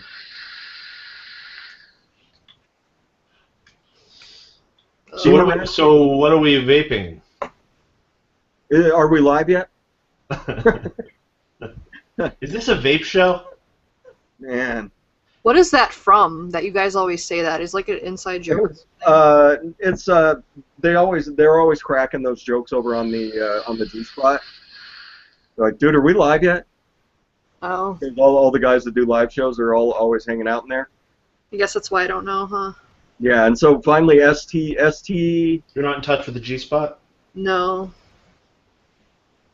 Once you find it, it's all there is. It'll make you cry.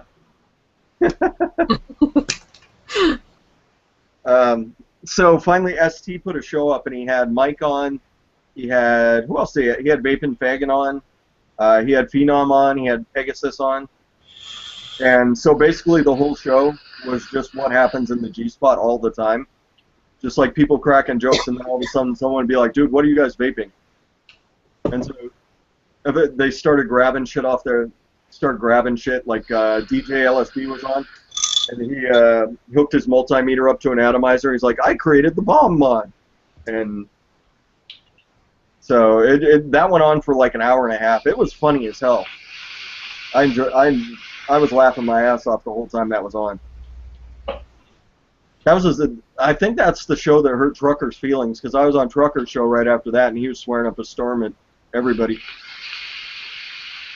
Yeah, I wish I could have seen that. People need to The vape drama was heavy in the air that night, Rin. I love vape drama. Do you? I do. I hate it. I don't want to be a part of it. I just want to watch it. You just want to watch things explode. Some people just want to watch the world burn, right, Brian? You know it. That's Rin. Rin likes to watch the world burn. She doesn't actually want to set those fires there. People are just freaking out. Yeah, that was definitely one of the more interesting live shows I've ever been on. Just Trucker was pissed off at everybody in the chat, and me and Fluent Vapor are sitting there trying to hold the show together and having a conversation, and we would just get stopped at random points with Trucker just going, "You motherfucker!" Why was he upset? Apparently someone was messing with him over on the G-Spot, and then it carried over onto his live show. What were they messing with him about? I'm not sure. Huh. I'm not sure. You know, at a certain point, I just kind of go, "Are we grown ups here, or are we back in high school?" So I thought I left high school behind, and that was a fun sight in my rear view. Yeah. I don't fuck with that shit. Right. Yeah, so he wound up yanking that show down so that people didn't get to watch it after. So. Oh, that's what happened. I see. Yeah. It all becomes clear now. Yeah, and so nobody, unless you caught the thing live or within like an hour afterwards, nobody really saw what happened, and saw who wandered in at the end and who Trucker had the problem with, and yeah, it was definitely big drama heavy. I've been trying to blow O-rings, and I almost threw my jaw out of socket the other night trying to do it. Yeah. Yeah. You need a big black dick. Yeah. I knew I was missing a key ingredient. That's Yeah. right. You're not blowing O's. You're blowing. What does the black dick have to do with it? I don't know. It's what Dirty You haven't said. heard Dirty's song? No. Oh no. It's time to play that song. The best song ever.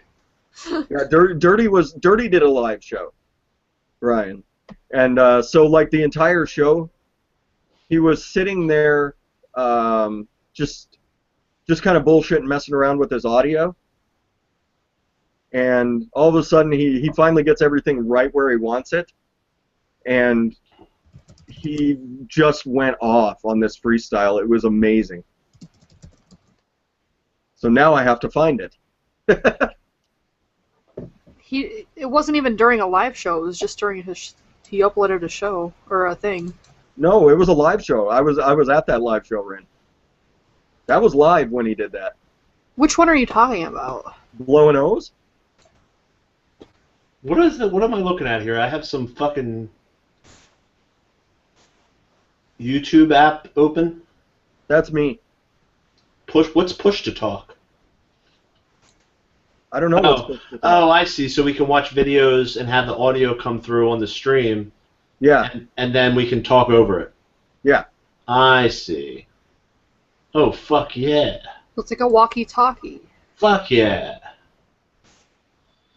It must be past midnight. Yep. Once I start doing the fuck yeah, like all creepy like, it's past midnight. There it is. Man, Oh, Dirty's getting busier and busier on this channel. Oh, fuck yeah.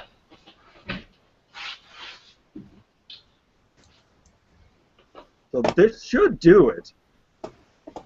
Do it.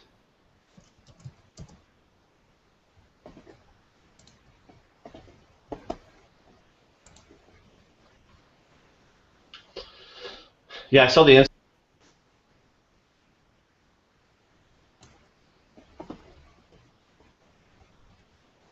All right. It's just silence. Nothing's happening.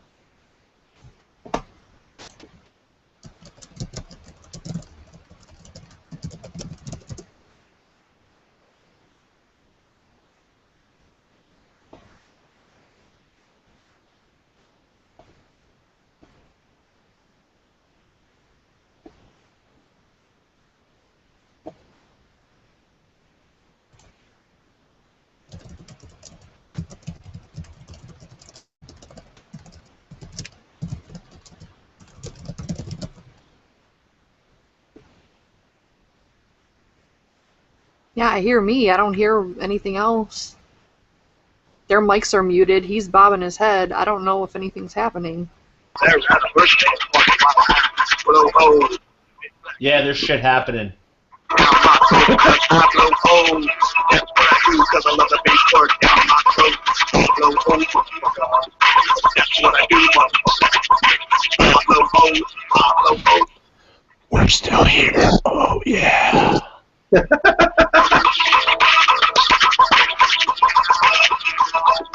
This is what I want to do, just keep flying all goddamn time.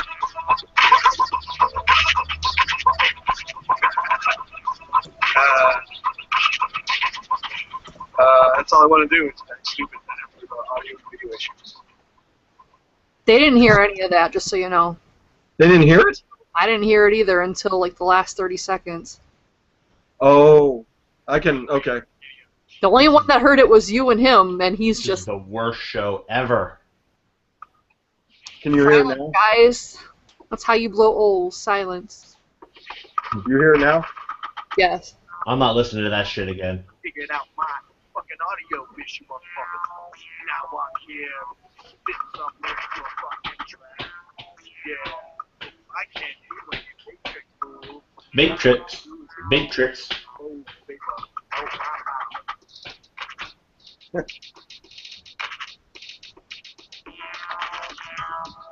Oh, Bass drop.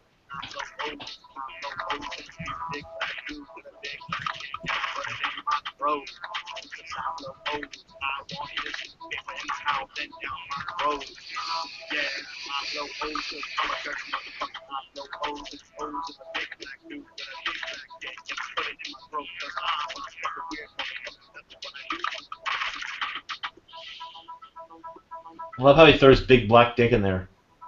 Oh, yeah. He said that was the first thing that came to his mind. It doesn't surprise me. As per usual. As per usual. know my parents are old. I live by myself with a wife and my 3 kids. And they're not old, they're at a birthday party.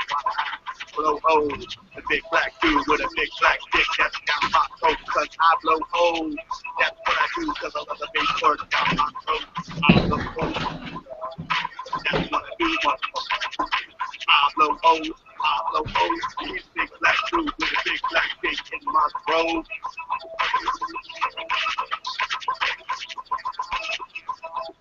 This is what I want to do, just keep flying all the goddamn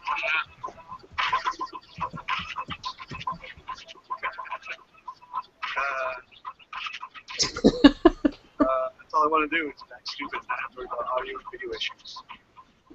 The show has made him age 20 years. So you're cutting mustache time, ladies and gentlemen. Or he just got through blowing O's and the O's left him with a present. Little milk mustache. I have so much of this shit. How does it vape though, bro? I don't know. You can jump rope with it. You can be Santa Claus.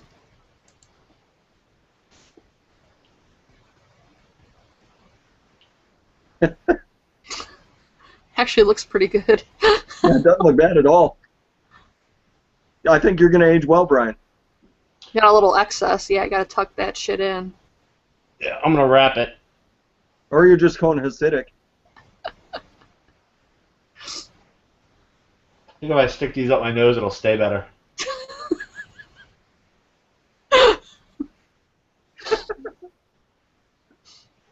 You think I should throw some cotton and bacon there to give it some depth?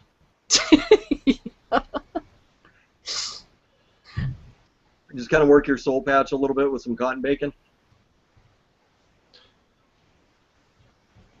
I remember back when that there Aspire Nautilus came out.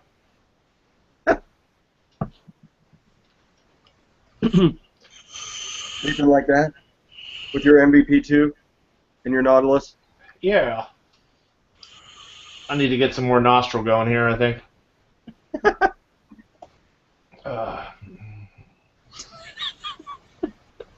Hold on. I'm losing my hair here. Aren't you guys so happy you watched the show? What's that? I was talking to the viewers. Are they happy they watch the show? I'm sure they are. You know, we got deep and then we had some fun. Realities you'll never get back. Ho ho ho, motherfuckers. What up, ho ho ho, bitches? That's right. You got a little ponytail. Yeah, bitches. Yeah. His little rat tail. Yeah. It's in Santa's shit. got a rat tail? Yeah. Yeah. Motherfuckers. I didn't know Santa was into Def Leppard. Me and Santa could get along. Hey, we'll be dissing Def Leppard. I wasn't dissing Def Leppard. They don't wear rat tails. They did back in the day. They had mullets. There you go. Singer of Truth says you're his fucking hero, Brian.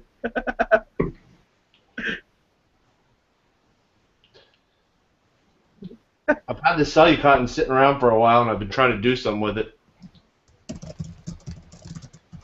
Nice, nice. Santa's been texturing his beard a little. This shit actually works pretty good. He just never uses it. Well, he probably started getting different brands of cotton in and has to try all the different ones, and now the Cellucotton has come back around. I'm going to have a Cellucotton allergy right here live on the show. Yeah. As his airway's closing up, it's time to go, guys. It's time to go. That Brian's such a kidder. Look at him turning purple.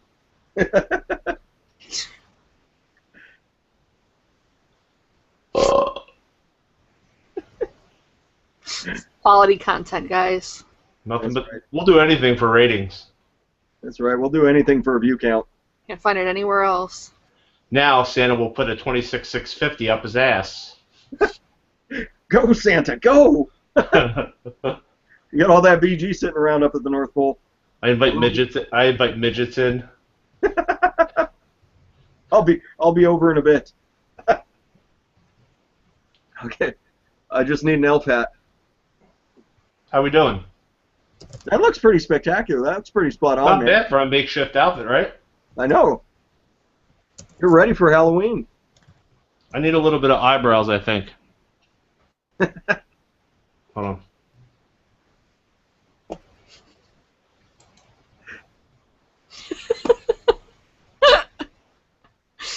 I think we're good. Yeah. Now, Rin, if you can get that screen to present for like 10 seconds, Google may give you that as your screenshot for the episode. I already did a screen grab. Oh, you did? Nice. Because I'm fully costumed. It's a good one. He's got like his lip up. So it's like, How about vaping? oh man. Oh. Title's gonna be Ghost Boobs, and then it's gonna have his face. Santa's ghost boobs. Yeah.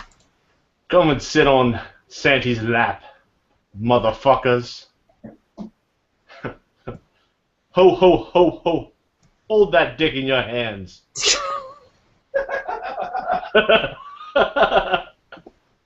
Come down the chimney. I'm coming down something tonight. Alright. We should probably start wrapping this up since he's I don't like to wrap it up. so delirious, he's now suffocating himself with Cellucotton. Wick me, bitches. Wicked good. Alright, does anybody have any questions over there? Anything to add? Hold on, ready? It's gonna be the magic, ready? Oh, the big reveal. Yeah, still got my tail. I'm gonna be pulling this shit out of my fucking ears tomorrow. There you go, Mo Viking. Mo Viking was concerned that Robert Ellis was on the show for a minute there. Yeah. The mustache moves with his lip.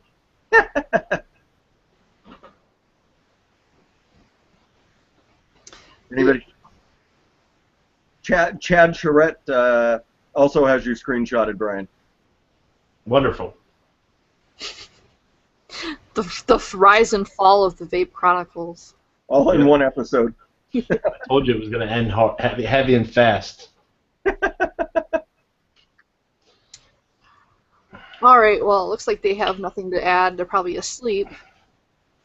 How late is it? It's Yeah, 12. it's pretty late over there, huh? It's been going on for 3.5 hours. I'm sure they're probably sick of me. Happy holidays, motherfuckers. That's right. Merry Christmas, bitches. Yeah. Yeah, screw Halloween. We'll just skip right over that shit. Yep. Skip over No, Thanksgiving. There you go. Sell you cotton giveaway. Right. Who wants to fucking bid on this? I'll even Frank, wipe. sell you I'll even cotton. wipe. I'll wipe with it. And wipe his ass. It's for the charities, everybody. Yep. Think of the kids. Think of the kids. It's a charity he's starting for Lamar Odom's recovery. Yeah. That motherfucker had a good fucking night. Yeah, he did. You know? If you're gonna have a good night, you might as well make it epic. Yeah. All right. Well, thanks for coming by. Yeah, Gizzard, thanks for showing up and just plopping your cock and leaving. That was really great. Thank you, Fresh, for coming. Thanks, Raven, for stopping by. Yeah. Daniel, if you ever can get on, I would love to have you on as well. Singer of Truth, same for you. And, anybody else who has things that they'd like to talk about. You can thank me again. Thank you, Vapor Chronicles. I'm just fucking with you. Thank you for having me, Rin. AKA Santa Balls. Yes, AKA. AKA Santa Balls. I like it. Yep. I like it. All right, bye, guys. Have a good night. Bye. Later, everybody.